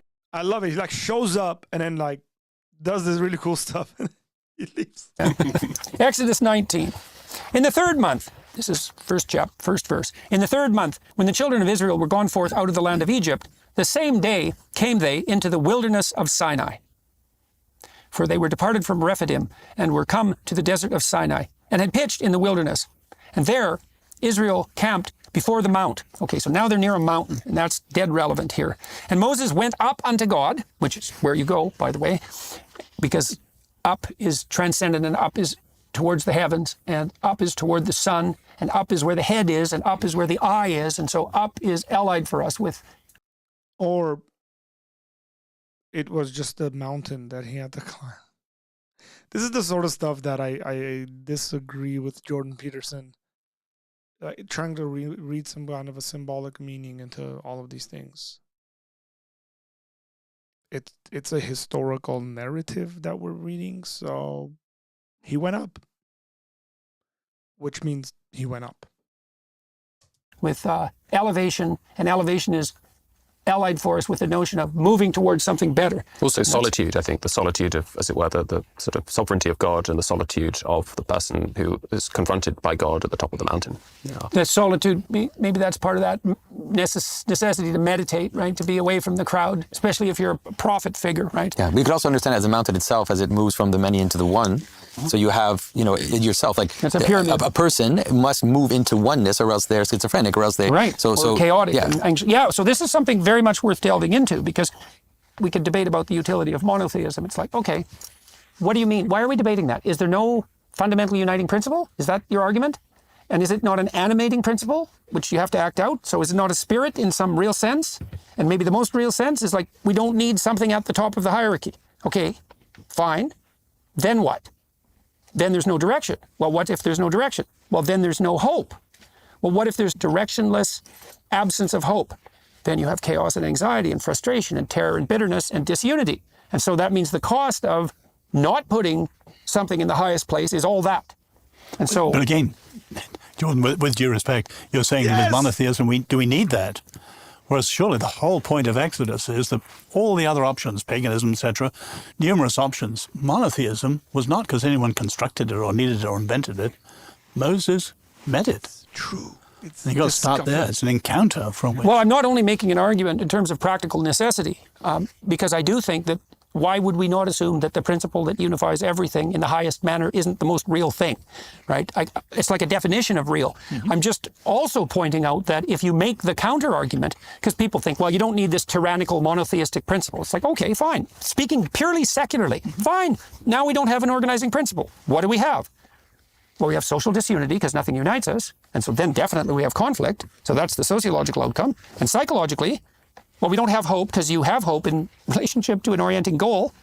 And we have anxiety because anxiety signals the excess multiplicity of choices, which is what you have when things haven't been reduced to a unity. So purely you're on right. secular grounds. All the alternatives have their uniting principle. So the Enlightenment, Diderot says, in one word, the Enlightenment is reason. Postmodernism, you said, Stephen, one word, the postmodernism is power. Yes. They all have their united principle, and they work out badly. Right. Yeah, well, it's so interesting with the postmodernists because they say, there's no grand uniting narratives.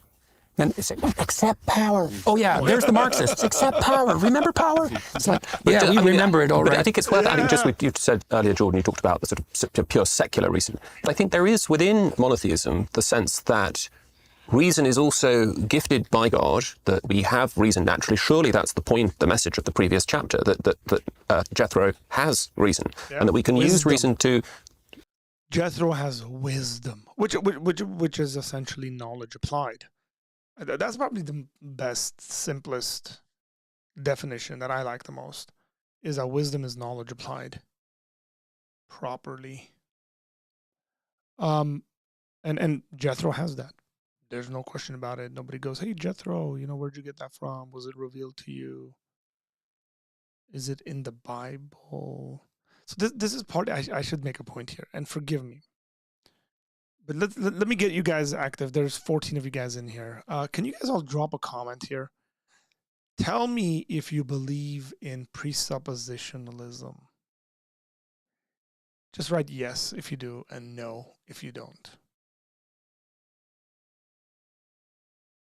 Just go for it. I hope I'm not misrepresenting presuppositionalism. If I am, then forgive me. Or at least the modern ones that I come across.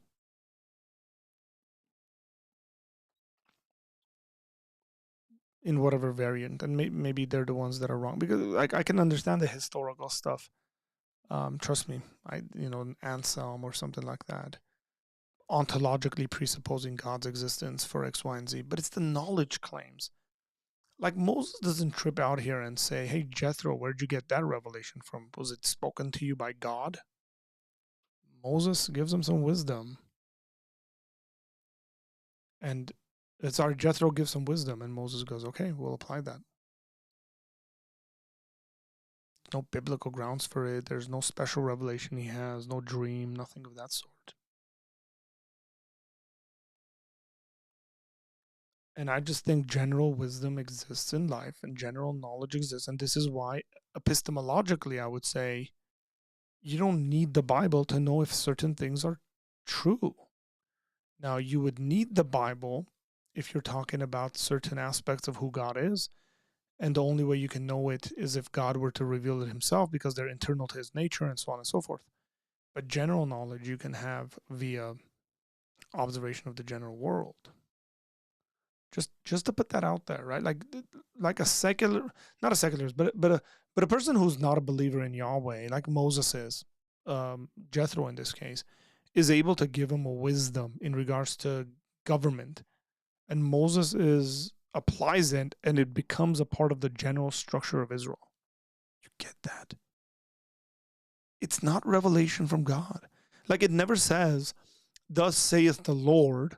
This is the structure that Israel ought to have, like in the covenant, like in the various laws that are given that are directly from God, like in the 10 Commandments, which we're going to read in chapter 20.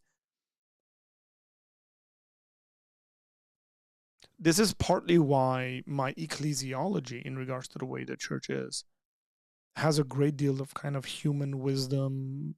The way we do it, does it more make sense? Does it not? The Bible gives us general parameters, I think, that we ought to follow in regards to what a church looks like. But a lot of other stuff is just open to the way we want to do it and whether it makes sense and it's reasonable and, wisdom applied.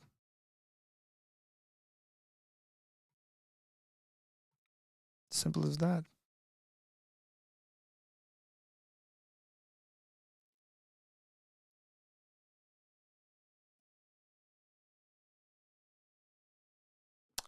Yeah, Jeff, I'm not understanding what your question really has to do with what we're talking about. What did these leaders do that made them so busy? Leading in, like literally, we just got a passage that told us Moses would sit from morning to night, and people would come to him so that he would judge their affairs. He would tell them what's wrong, what's right, X, Y, Z. Not just rescue the people, he was helping in the governing of the people. So I'll give Carl here because he's a presuppositionist. Arthur, what you're talking about is Clarkian presuppositionism. Thank you for the clarification there. Really appreciate it, Carl. I don't agree with this or his epistemology. That's why I would like link, I think that means link up more with Van Til or Bahnsen. Cool. That's a great clarification. Thank you very much, Carl. Okay, moving on, guys. Let's go. Think about the nature of ultimate reality, and Western philosophy in many ways is a story about a battle between whether or not ultimate reality is plural and many, atomistic, as often Hobbesian materialism or corpuscularianism, as they sometimes call it, the Heraclitus view that nature is like fire, it's completely plural on the one hand, and on the other hand, that ultimate reality is unified, is a single being, as it were, as Parmenides puts it, and monotheism understands that. It sets it out very, very powerfully. Abides by it. Yes, and it's revealed both through direct revelation, as we're about to see, but it can also be arrived at through reason. Mm-hmm. Through well, reason and that's the inference. fundamental Western proposition in some real sense. I would say that's the meaning of Greece and Jerusalem in the most real sense, right? Is that the logos that's divinely revealed and the logos that emerges as a consequence of ethical, rational apprehension turn out to be the same thing. You might say that, what you were saying earlier is that there's something significant and even perhaps theologically suggestive or resonant from this passage in psychological unity. You might say, maybe this is a little bit speculative, but if we are made in the image of God, then what it is to be made in the image of God is at the very least to be a human, to be a person who is psychologically unified. But there is a limit. I mean, I think I see in Oz that he's saying, wow, there's a limit. And I think that limit is there in the text, and it's there in the manner in which Christians have understood it from the beginning. If I take again our St. Gregory of Nyssa, he talks about reason the whole time. He talks about reason until the point where Moses enters into the divine darkness. And that moment of revelation is one which necessarily is beyond all possible definition and beyond any reason. It is something which comes to him from the absolute... Well, I think reason has to be put in the properly subordinate place. And so one of the things I was struck by in both Mesopotamian and Egyptian theology was their emphasis not on reason, but on attention. And attention is superordinate to reason because attention provides it allows for the incoming of what reason can then contend with. And it's like a little revelation. It's given to you. Revelation. It's something that you attention is openness to revelation. You can't work towards. In fact, you could define it that way. Attention is literally openness to revelation. Yeah, although I do think there's something of a difference between East and West at this point. I mean, in the beginning was the Word, and the Word was God, and the Word was with God, and the Word was God. I mean, that's a totalizing statement. Now, one can have deep conversations about. But would you say that the Trinity is reasonable? Well, I think one has to think long and hard about what logos means, right? And what sense in which in the language in which he was talking, it means reason. Well, I would not want to equate this with kind of narrow enlightenment, reductive, instrumental rationality at all, but whether the first principle is known by itself and in its self-giving returns to itself as known. I think that I would only want to say that in the narrow sense of reason, yes, of course, that's transcendent. But in a higher sense, part of the logos isn't. It's reason also as a process, right? Because dialogue is not a description of a state. It's a process of engagement that reveals the truth. And so the logos isn't reason in the algorithmic sense. It's much broader than the ordering principle of all reality. And I think that... But we say in the Creed, we say God created through the Son. That is, the logos is the means by which the world appears. But the Father... is not the logos. The Father is not reason. God is beyond all reason. Absolutely right. And God is beyond at least our rational capacity. Yeah, I don't know whether I agree with these guys. By the way, God is beyond our, if God is beyond reason, doesn't reason become Luciferian? That's what I think. I think the reason why Christ is not Lucifer is because he is the divine logos who receives everything from his Father. Mm-hmm. He is not self-defined. But the Western view also is that the wholeness of the Father is comprehended by the Son as he turns back to the Father, right? So there's no remainder that isn't given and comprehended. And so, if the door is open to that occurring. Yeah. But it also still means that principle has to be subordinate to the Father. But Jordan, my heart jumped when you invited me for Exodus. Because, Matthew Arnold's idea, the West is this conversation between what he called the Hebrew and the Hellene. Right. And there's no question, your field and many others, the Greeks have had the bigger say. And I think it's time to restore the balance. And that's why my heart jumped. That's why I think it's Because when it comes to freedom, the biblical, the Hebrew, is infinitely richer. Well, that's why than I the think, Greek, too, that it's and so necessary on. to point out that the Logos tradition on the Hellenic side is the tradition that Logos is an animating spirit, right? It's something that can be embodied. It's something that isn't necessarily incarnated in its fundamental essence because it has to be acted out. So it's not what happens in the Enlightenment is you get a hyperstress of something like the disembodied rational and abstract. And it's like, fair enough, that's a powerful entity, but don't forget about, this is also why there's such Christian emphasis on the resurrection of the body. The idea of the value of the body is that you don't want to float off into the worship of the purely abstract.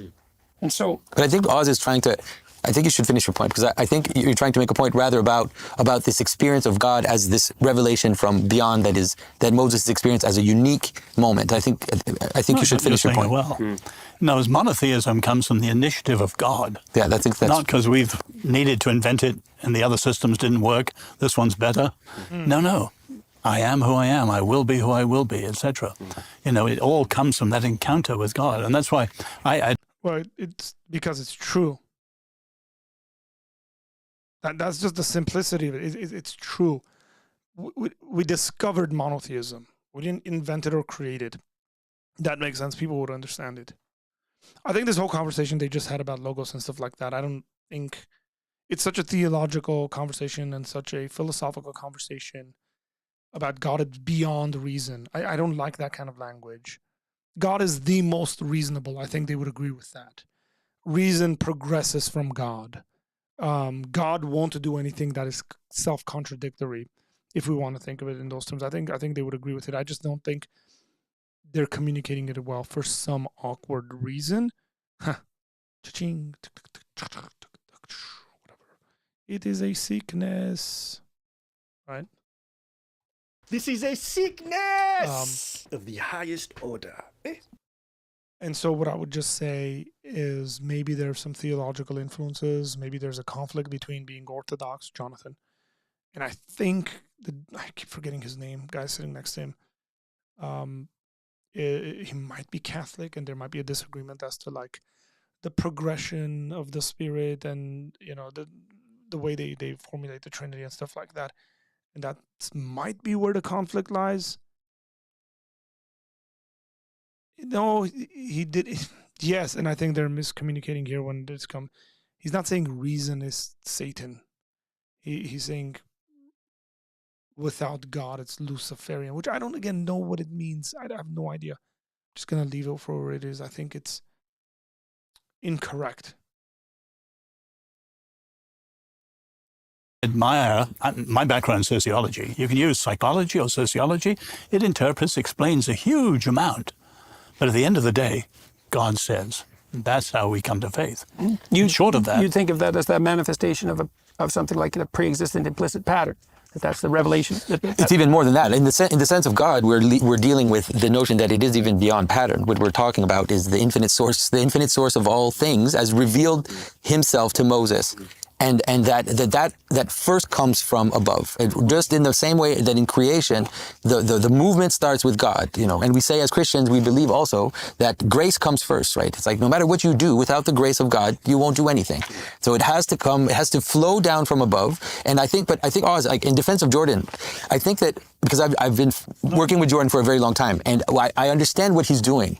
He's in some ways trying to help people. He's talking to secularists who, when you say something like God says, their eyes glaze over and they cease to listen. They don't know what that means anymore. They think that God is just some arbitrary super being that is out there somewhere. God of the gaps. And that God is like just a guy who's equal to us, but he just happens to be God. And now he says things and we're supposed to listen. That's really what many atheist secularists think.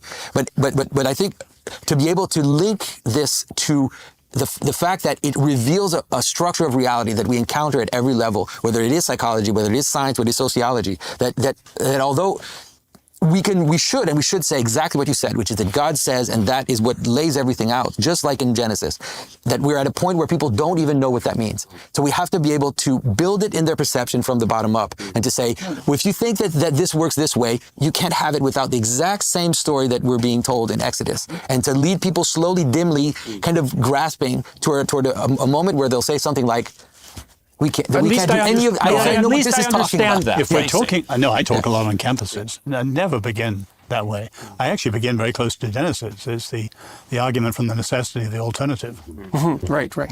But again, I That's think analogous. Again, we shouldn't think of this as a zero-sum game. That as if that there's an eruption from without, that God just sort of discloses himself, reveals himself, and then Moses sort of stands there, receives it, and then hands it down. The whole message of Genesis and Exodus is that there is the created natural order and the created moral order, and as the sort of I think the reason why he's going the direction he is because he is a philosopher, and I think he's very familiar to Aquinas, or with Aquinas, and that you get these two kind of general revelation, specific revelation, natural order, so on and so forth. medieval scholastics used to say there's the book of scripture, but there's also the book of nature. That is to say that there are principles of natural reason which absolutely can't attain perfection, can't attain sort of full understanding and comprehension of the divine, and can't understand the sort of grasp the specific content of God's revelation.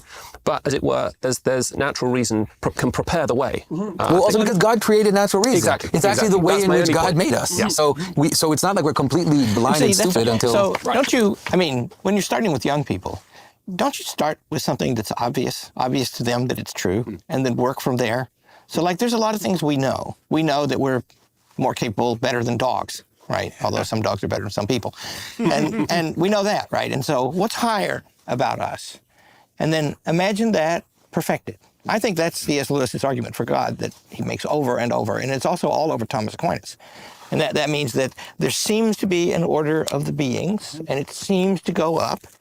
Otherwise, what would we strive? You know, I really like it when I say stuff and then some like really, really smart person repeats it, because then I know I'm on the right track. Not that I'm as smart or smarter or anything like that. I'm just on the right track because I'm like, yes, I thought ahead. Woohoo. That's my strategy exactly. Well, they don't even accept any longer. It is quite popular on the left that we're not superior to animals. Yeah, it's because but They the don't thing believe is, that. Dennis, Nobody is really they believes don't that. stop striving. I think they do. The well, anti-humanist element of the climate change movement, and I don't deny climate change, just for the record, but the hysteria leading to the belief that human beings are a blight on nature, animals are not, is very deep at this time. You know, the movie The Matrix, you guys watch movies? That's a turning point when Agent Smith is interrogating Morpheus under torture. And he moves the sweat off his forehead and tastes it and smells it. You're a virus. I figured out what the human beings are. They're cancer on the earth, right? And that's... Oh, you see the same thing in the Marvel series where there's a Thanos, who's Thanatos fundamentally. Thanos, he wipes out half of everything for the good of being. So, yes, this is a very deep problem. On the great issues of our time. I love the conversation about Marvel because they turn Thanos, for those who don't know, Thanatos means death in Greek. Thanos, who in the comics is in love with death. Death is a woman in the comics. And the reason why Thanos kills half the universe is to get Death's attention. It's like a weirdly creepy gift. You realize how that doesn't sit with our moral intuitions and that we don't like it. It just rubs us the wrong way. There's no way they could have made the movie and had the success that they had, or even the movie be a reflection of our like collective thinking as Western society. And so what they did is they made Thanos a guy who is concerned about the well-being of survival and the way natural resources are used. It softened him. People are kind of like I read articles right after the movie came out where people were like, yeah, man, we see him like being justified in this stuff. Like, so a genocidal maniac wants to kill half the universe because it's an outworking of the worldview. of some people. This is why some people are fine with eugenics. This is why some people are fine with coming up with laws that only allows you to have one child per family. They don't like big families because they see you as a leech on the natural resources of the world. And the conservative Christian individual says, no, that's not the way we're going, man. I got a freedom to have as many kids as I want. Now be reasonable and be wise and all that stuff. But if they made the movie the way the comics were, a lot of people would have been turned off from the movie. They would have seen it as just like horrendous, like just this. It's so vile and evil, right? They softened the character.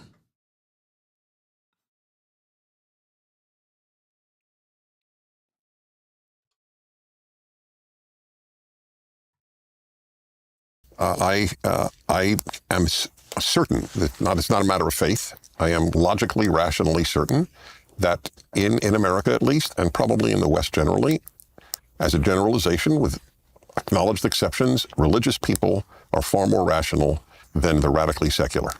And as one of the reasons, by the way, that I have come to believe in God is because I realize that my love of reason, what I call my commentary of the Rational Bible, is because I use reason. My love of reason is dependent upon there being a God. Mm-hmm.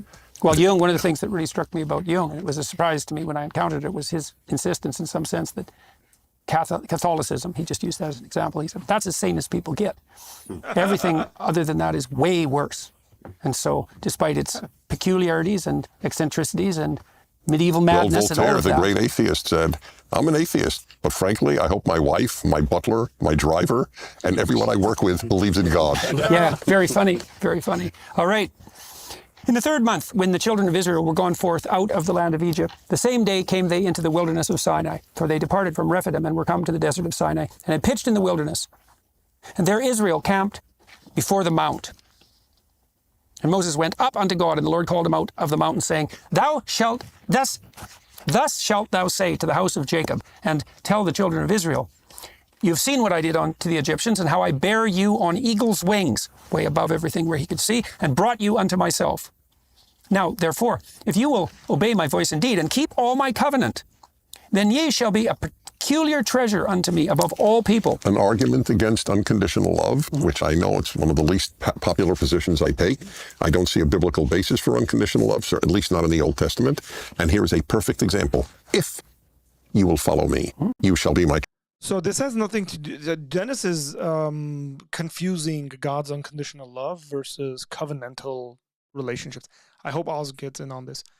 But if you obey me, because we're going into Exodus 20, and God is starting a covenant with them. And the covenant, the Sinai covenant, is not an unconditional covenant. The Sinai covenant is a conditional covenant. If they don't obey, this is what happens. If they obey, this is what happens. Unconditional covenant is God's promise to Abraham. Treasured possession. Right. Well, that's a call to becoming that. And that's the problem with unconditional love. It's like, it's so demoralizing, especially for young men. Like, Thank you. Well, you're Thank all right you. the way you are. It's Yes. Like, you're 18 and you're miserable. It's like, well, you're lovely just the way you are. It's No like, well, matter they how don't That's, yeah, come on, please, someone get in and correct them on this. think that. No, it's a terrible thing. It's a devouring force, that unconditional, that blind unconditional acceptance. And then people use it also to elevate themselves morally falsely. Look at how much love I have. It's like, yeah, but you have no standards. So it's not so clear that what you have is love. It's like, it's the devouring mother come back in full force. And that's a mythological trope of no little significance. God bless you. That's Freud too, the Oedipal That is going on. That's Freud. He's a great diagnostician. He is. He said the fundamental danger to the abiding spirit of mankind was the devouring element of blind compassion. That's a hell of a thing to say. One of the many reasons he's not popular. Yeah, that's for sure. And ye shall... Oh, someone should have corrected him on this. I would have just said, hey, in the Christian notion, unconditional love isn't like that. That's not what unconditional love is. Unconditional love is not ignoring all the faults someone has. It's knowing all their faults and forgive them nonetheless. That's unconditional love. Be unto me, assuming they keep the word, a kingdom of priests and a holy nation. These are the words which thou shalt speak unto the children of Israel. And Moses came and called for the elders of the people and laid before their faces all these words which the Lord commanded him. That's very interesting too. He doesn't go out and address all the people. He addresses the elders, and so he's moving down the revelation in a hierarchically structured manner. And all the people answered together and said, all that the Lord hath spoken we will do. And Moses returned the words of the people unto the Lord. Mediating figure again. And the Lord...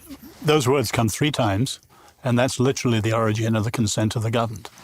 All that the Lord says, we will do, and that's repeated 3 times. And that came up in the 17th century strongly based on this. Based on that. So all of that came out of this. The consent of the governed. Right. And the Lord said unto Moses, Lo, I come unto thee in a thick cloud, that the people may hear when I speak with thee, and believe thee forever. And Moses told the words of the people unto the Lord. And the Lord said unto Moses, Go unto the people, and sanctify them today and tomorrow. Get them ready. Get them in the proper receptive state, and let them wash their clothes. That's symbolic too. Clean themselves up, right? And be ready against the 3rd day. For the 3rd day the Lord will come down in the sight of all the people upon Mount Sinai. And thou shalt set bounds unto the people round about, saying, Take heed to yourself, that ye not go up into the mount, or touch the border of it. Whosoever toucheth the mount shall surely be put to death. You ask, well, why is God so dangerous? And I think you just have to think about that for a while before you can figure that out. It's like, touch sacred things at your great peril. I want to mention just one little thing, which I think, for me at least, is beautiful in this text, which is that we were talking about this mediating structure, and talking about this hierarchy and how it lays itself out it's going to lay itself out in the law and the way everything is structured, in the structure of the tabernacle and all these things. But what God is saying is that, let's say, take the structure of the tabernacle as this hierarchical structure of revelation of God into the world. That's what you're going to be for the entire world.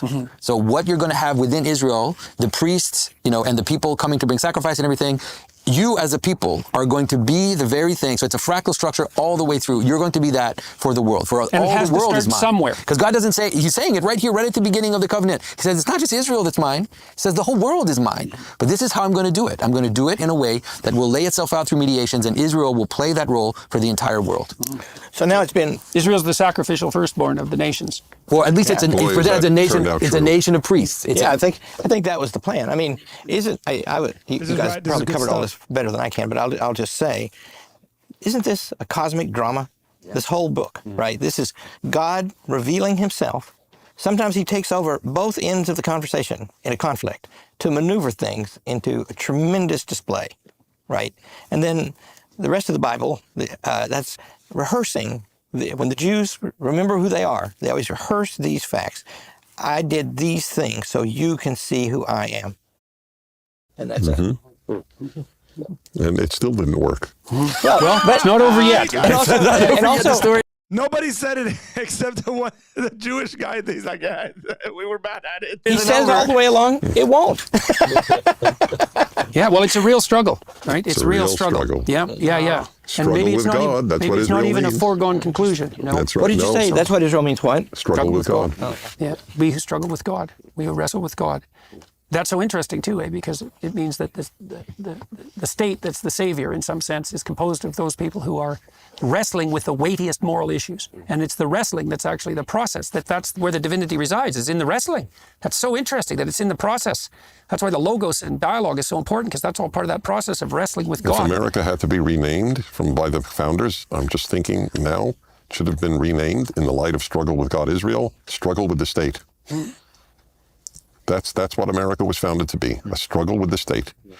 Secularists are much more accommodating to the state than religious people are to God. We question more than they do. Well, so then you wonder, when you decimate the highest principle, you still need a highest principle. It's going to come somewhere. That's right. And that's what happens, is the state comes to substitute for God. That's what it is. Yeah, it's the Pharaoh. Yes, definitely. That's right. Yeah.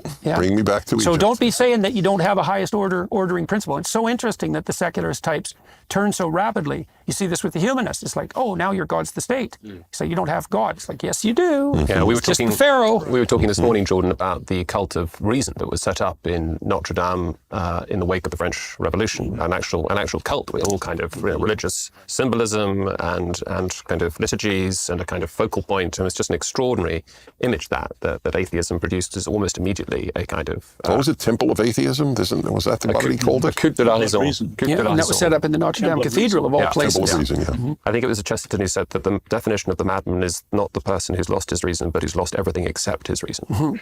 Did Chesterton say anything stupid? Nope. No. Private, maybe. Every time, what? Just as a joke. In private, maybe. Oh, in private, that's fine. Though. That count. He got it out in private. Apropos of this, it's attributed to Chesterton. I couldn't verify that he said it, but why not? When people stop believing in God, they don't believe in nothing. They believe in anything. Yes. It's been very hard to actually locate that I quotation. know, that's why I said But yes. he ought to have said it. That's right. No, if It was anybody implicit in did, what he said. it was him. And a lot of what he does say could be distilled into that remark. Right. Yeah, well, That's the how thing Church is Winston Churchill quotes. Yeah, right. It's the same thing. Oh, yeah. Yogi Berra, too. you can't move forward into the unknown without faith. You can't organize a community without faith. You can't organize yourself without If you faith. haven't, And so by if the you have way, no folks, just a recommendation. Like, read anything by G.K. Chesterton you get your hands on. The man was brilliant. faith, you're disorganized.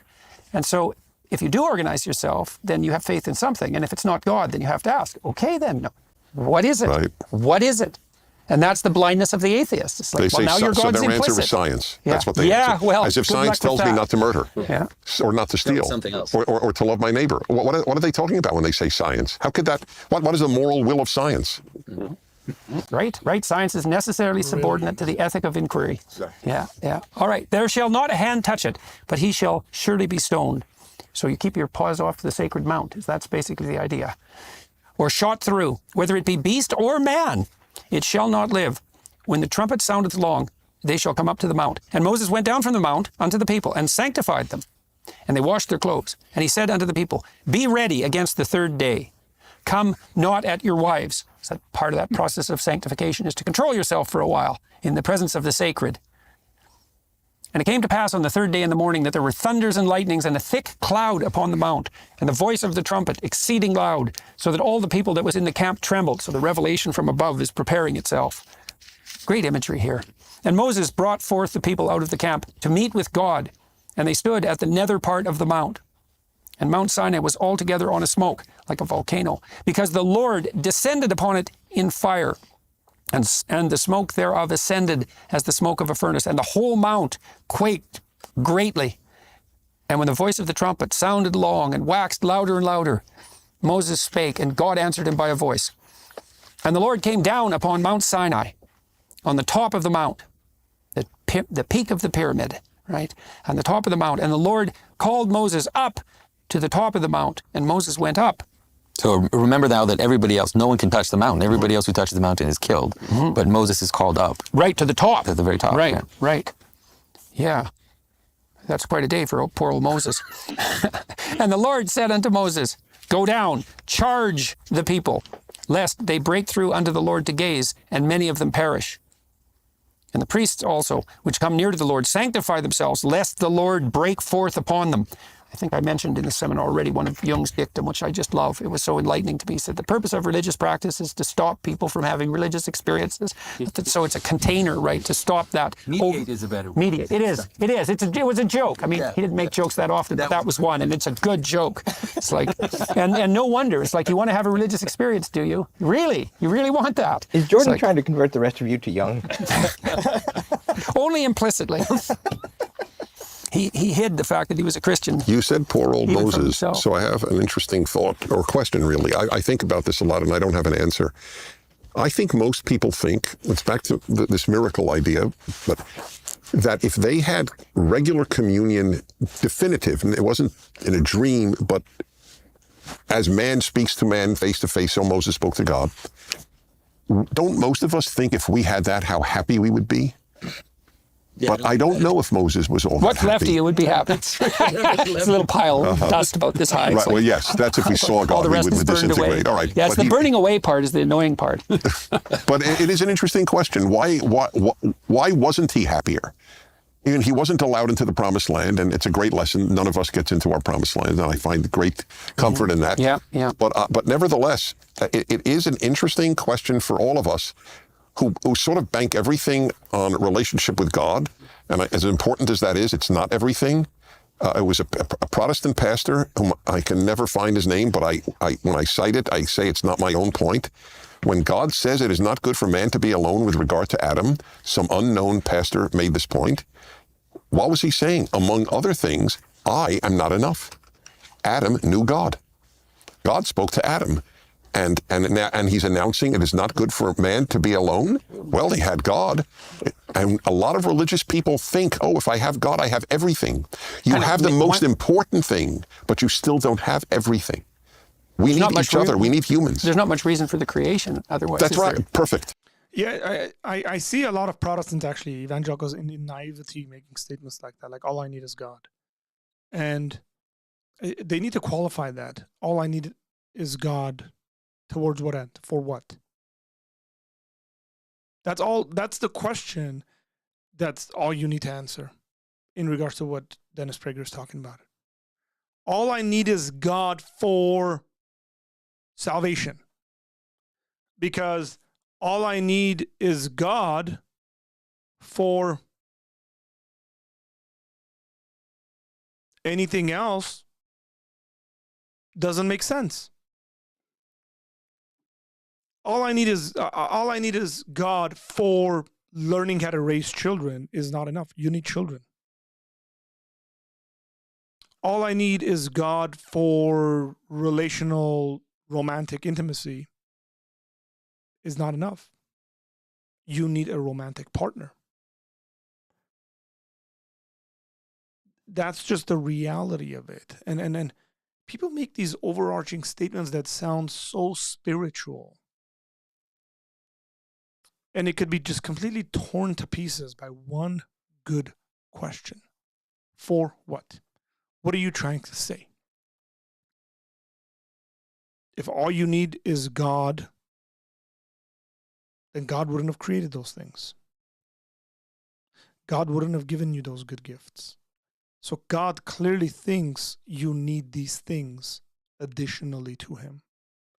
And I think Dennis Prager is really, really on the right track here in explaining to people how they ought to properly think and do theology, because this is doing theology. This is, at the end of the day, how theology should be done.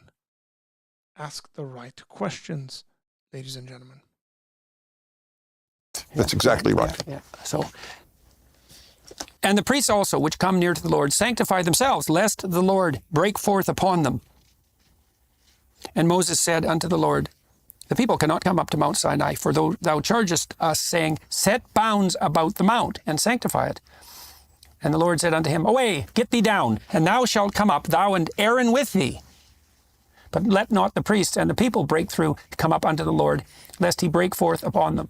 So Moses went down unto the people, and spake unto them. And so Aaron gets to come up there too now. That's the line, right?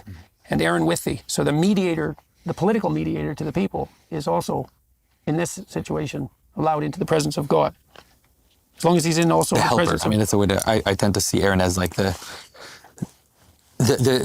just a little bit lower than Moses. Right. Like he's the one who distributes him. He's really a priestly figure, I think.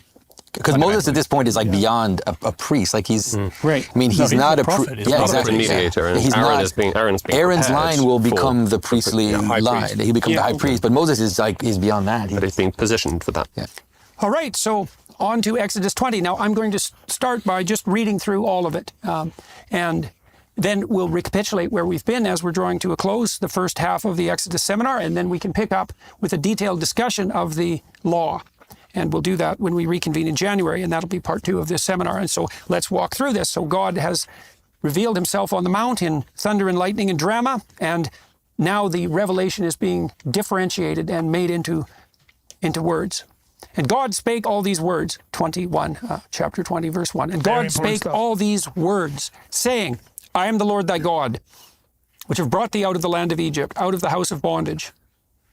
Thou shalt have no other gods before me. Thou shalt not make unto thee any graven image, or any likeness of anything that is in heaven above, or that is in the earth beneath, or that is in the water under the earth. Thou shalt not bow down thyself to them, nor serve them. For I, the Lord thy God, am a jealous God, visiting the iniquity of the fathers upon the children unto the 3rd and 4th generation of them that hate me, and showing mercy unto thousands of them that love me and keep my commandments. Thou shalt not take the name of the Lord thy God in vain, for the Lord will not hold him guiltless that taketh his name in vain. Remember the Sabbath day, to keep it holy.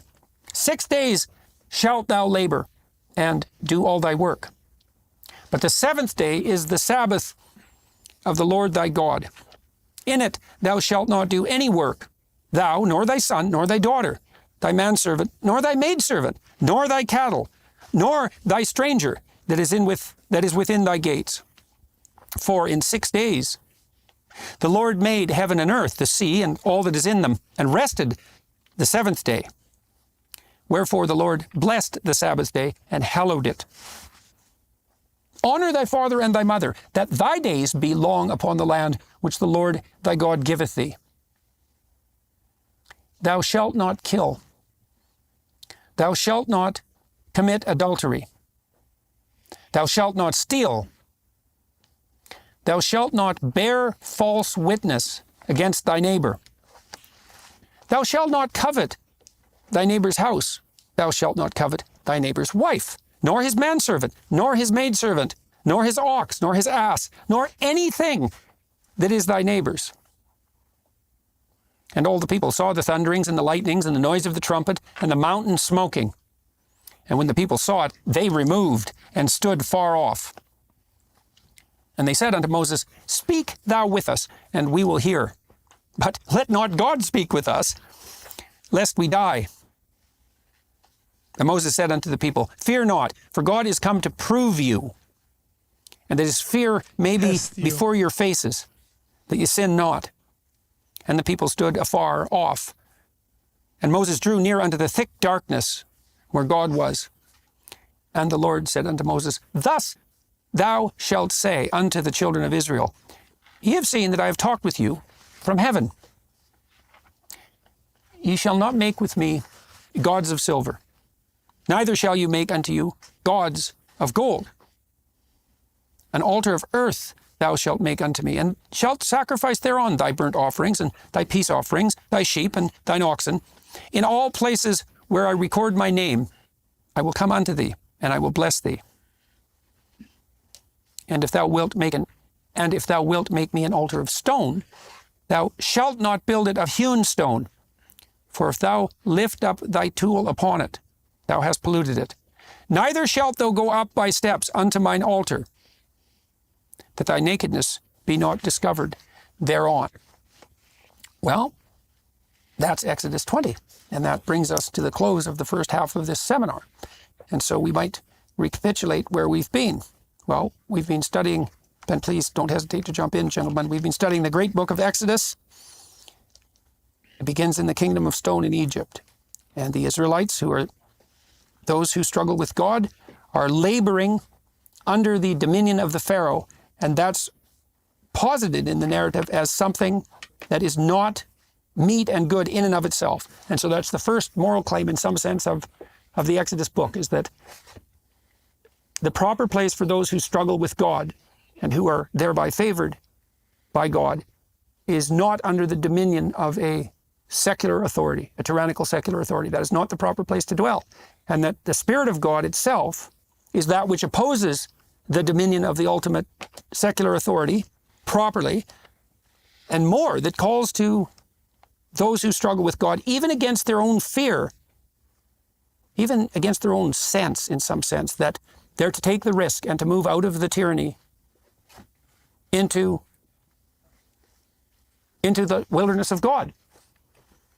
Even if that's a desert, even if they face terrible privations in doing so, even if that's not sensible, there's no excuse not to do it, no matter what the excuse is. And you see too with the Passover that they're enjoined to do that, to be ready to do that at a moment's notice and in haste when the call comes. And it's so interesting that the spirit of, at least the spirit that strives against tyranny, is to be held as sacrosanct by those who properly wrestle with God. It's an amazing idea in that narrative. And then we also saw that the Egyptians aren't called out of the tyranny into freedom. It's not, let my people go, which is always how it's represented almost. It's let my people go so they may serve me in the wilderness.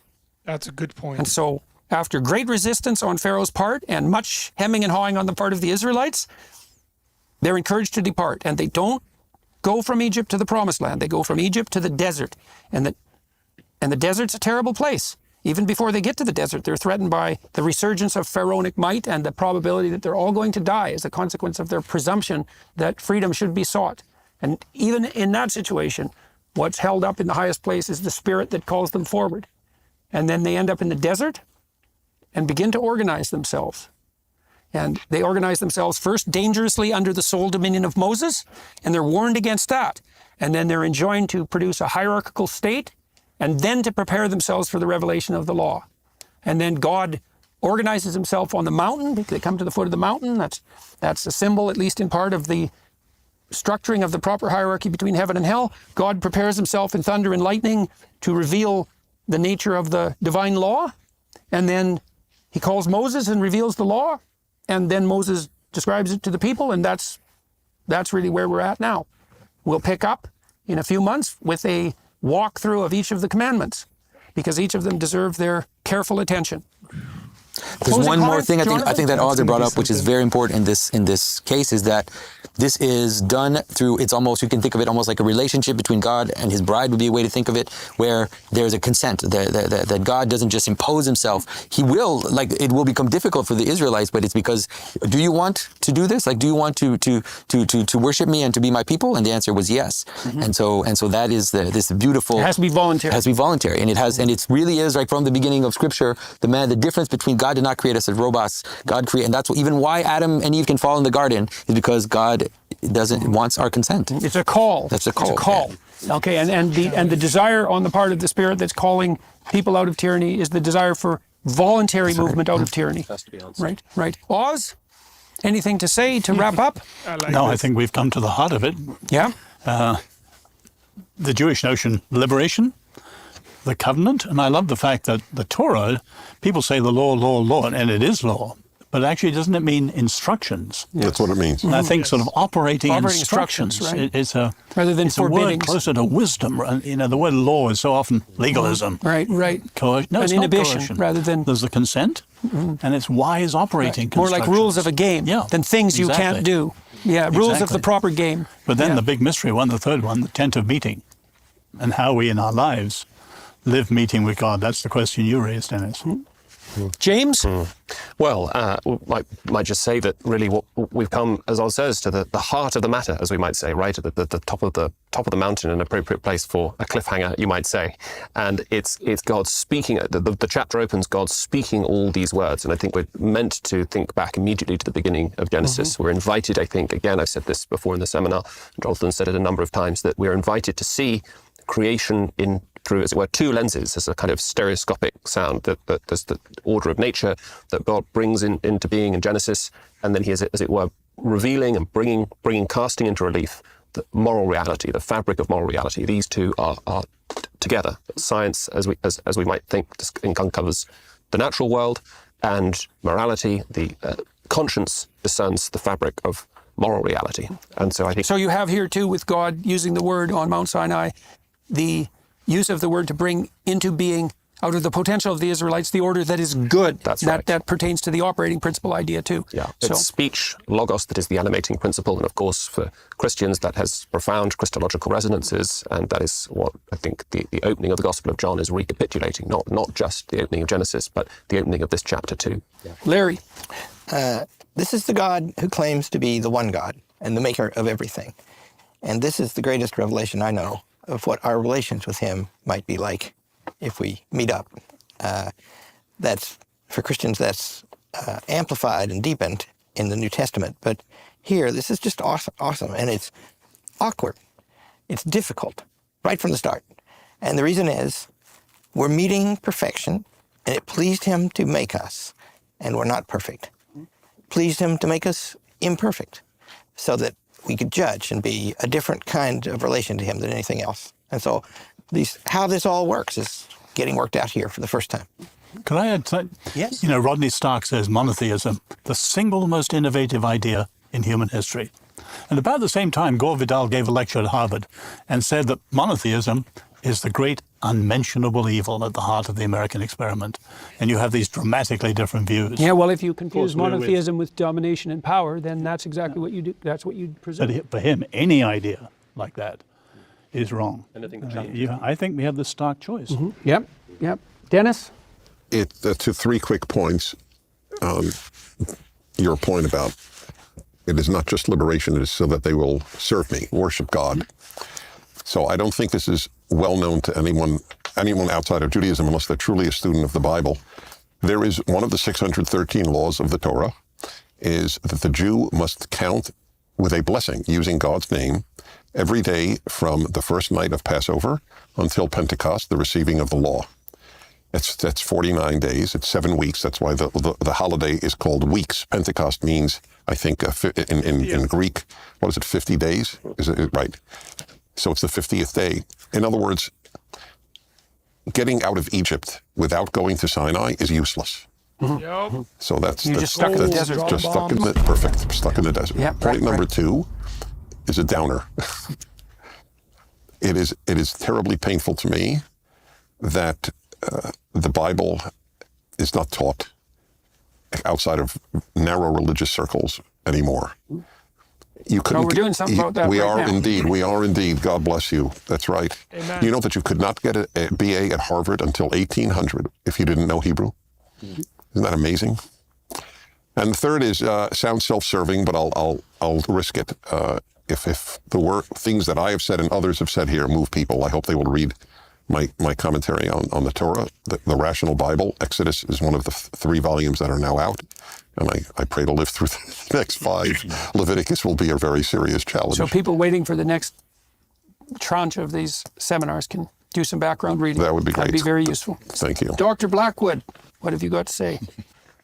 Well, I've been thinking as we've been reading and rereading this text, which I've been reading for 40 years or so, that it really is about revealing the fundamental structures of reality.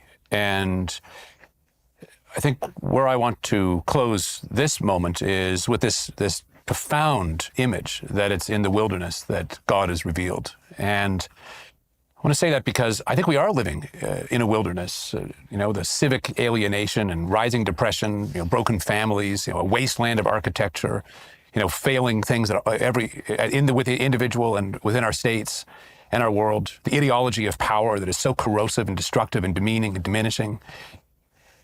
And yet, perhaps that wilderness is an index of our closeness to revelation. And I guess I just want to speak to the listeners and say, if you're hungry, you're longing for home, for an answer, for revelation, I would say, attend to this text and see whether it actually can be a kind of exodus or revelation of the way of let's say, liberation for you. Here's hoping that this conversation, however much we all don't understand, I'm so deeply aware of how little I see here and how limited even a gathering of 16 hours can be in relation to such an infinitely rich text. Nonetheless, my hope, you might say my prayer, is that It's a mountain in the desert. it's a mountain in the desert. Mr. Pajot. I mean, first I want to thank everybody, and I've been really amazed at the conversation and the amount at which we're able to dive into the text and look at everything. And I think that my hope, and I think my joy, as I see where we are, is I really hope people come to see, and I think that's your hope as well, Jordan, that the things that Exodus are describing, although they might seem idiosyncratic at the first glance, they might seem strange and odd from people that were there a very long time ago, are describing things which are absolutely inevitable and that are as relevant to us right now as any psychology, any cognitive science, any theory of evolution, or any of these theories, that what Exodus and Genesis and Exodus and the books of the Bible are offering are really the best frame through which to look at reality. And that people can slowly get a sense of that and realize that this text it's inevitable. Oh, I think all of you have done a wonderful job in elucidating that evidentiarially, let's say, right? And to guide people through a text like this to say, well, look, here's what it may mean insofar as we're able to penetrate it. And isn't that useful in 15 different ways, many of which you didn't expect? And we've all had the opportunity to experience that and then to share it and to build our mutual knowledge in this dialogical process. We're thrilled, by the way, that all of you who are watching and listening are watching and listening. I mean, we're doing this firmly with the fact of a receptive audience in mind and a really a deep appreciation for that receptive audience, hoping to bring the best to you. Wow. And so I would like to thank all of you for coming. It's really something that this was aggregated. It's very unlikely that this will be the case, that we could do this. And I would like to thank the Daily Wire crew for all the work they did in making this possible, all the hospitality that they laid out and the care they took with everyone and their willingness to take a major risk on a project like this, which is so preposterous, and to have the faith necessary to make it happen, and then to double its length, because we thought we might manage this in this first series of seminars, but we're not going to rush because this is important. And so thank you to all of you, who've participated. It's been a great honor to be here. And that's that till January. So And thank you, that's gentlemen, that. very much. Yeah. It's an honor to be with you. Yeah. Awesome.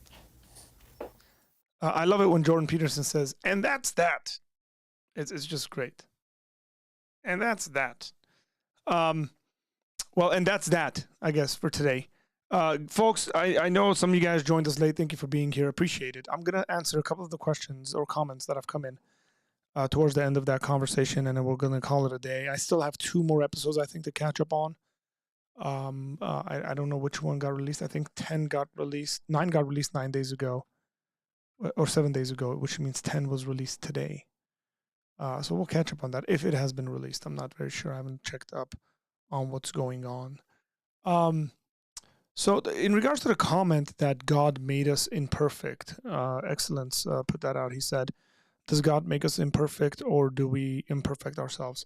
So the Christian kind of narrative on this is that God made us perfect, and human beings chose to go in the direction of imperfection.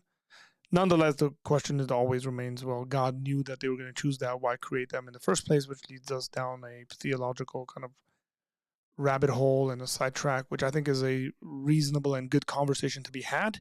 And there's different ways that Christians answer that question, but it should be noted that that is just a Christian response generally to that. In regards to the couple of comments that Deco made, I think these are like just nonsensical. Forgive me, I'm not trying to be offensive, but maybe God just did the best he could. I would agree with that in the sense of like possible worlds and creating a world in which human beings have free will and love and X, Y, and Z. Like it could be that this is the best of all possible worlds. In regards to his analogy, I think it falls apart, like a dog breeder making puppies. God has to obey physics. That's the part I disagree with, because God created the laws of physics. You can only say God had to obey physics in the sense that God chose to create a world in which he created the laws of physics and he manages within that. But nobody disagrees with the idea that God violates and could violate the laws of physics all the time. That's exactly what the resurrection of Jesus is a violation of the laws of physics. Very simply put, the whole Christian message shows that God did something supernatural beyond the natural senses.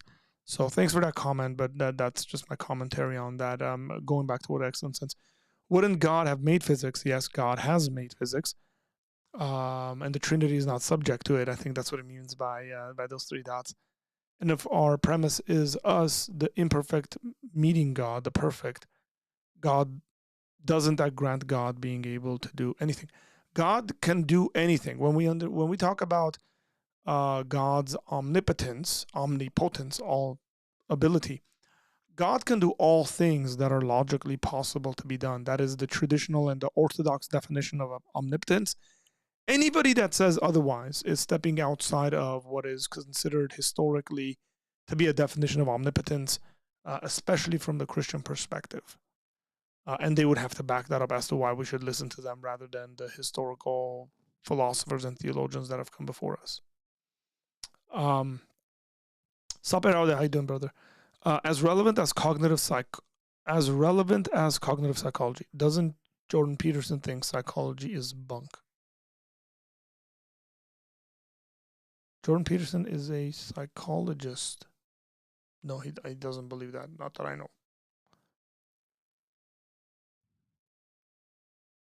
David says, glad to see you back, Arthur. Also, did YouTube get back to you regarding the Apple video? The Apple video is up. I put it up last night. We got approval for it. It's the most recent upload. Please share that out, because it seems like even though YouTube got back to me, and I can't monetize it, which is fine. I don't care. But I posted it live, and from yesterday to today in the morning, the video got like 10 views. So I don't know what's up with that, why that would even be the case. The title of the video is Apple's Weird Paganism. It has 23 views. It's underperforming. My view, here, I'll actually...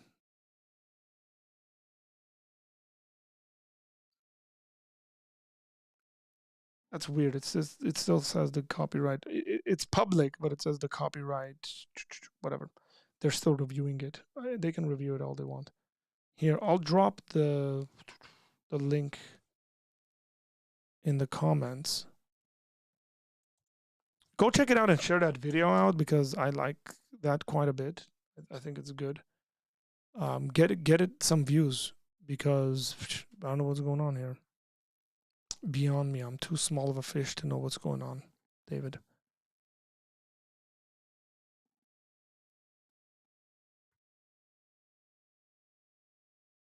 Correct. Yeah, stop it out there. This is correct.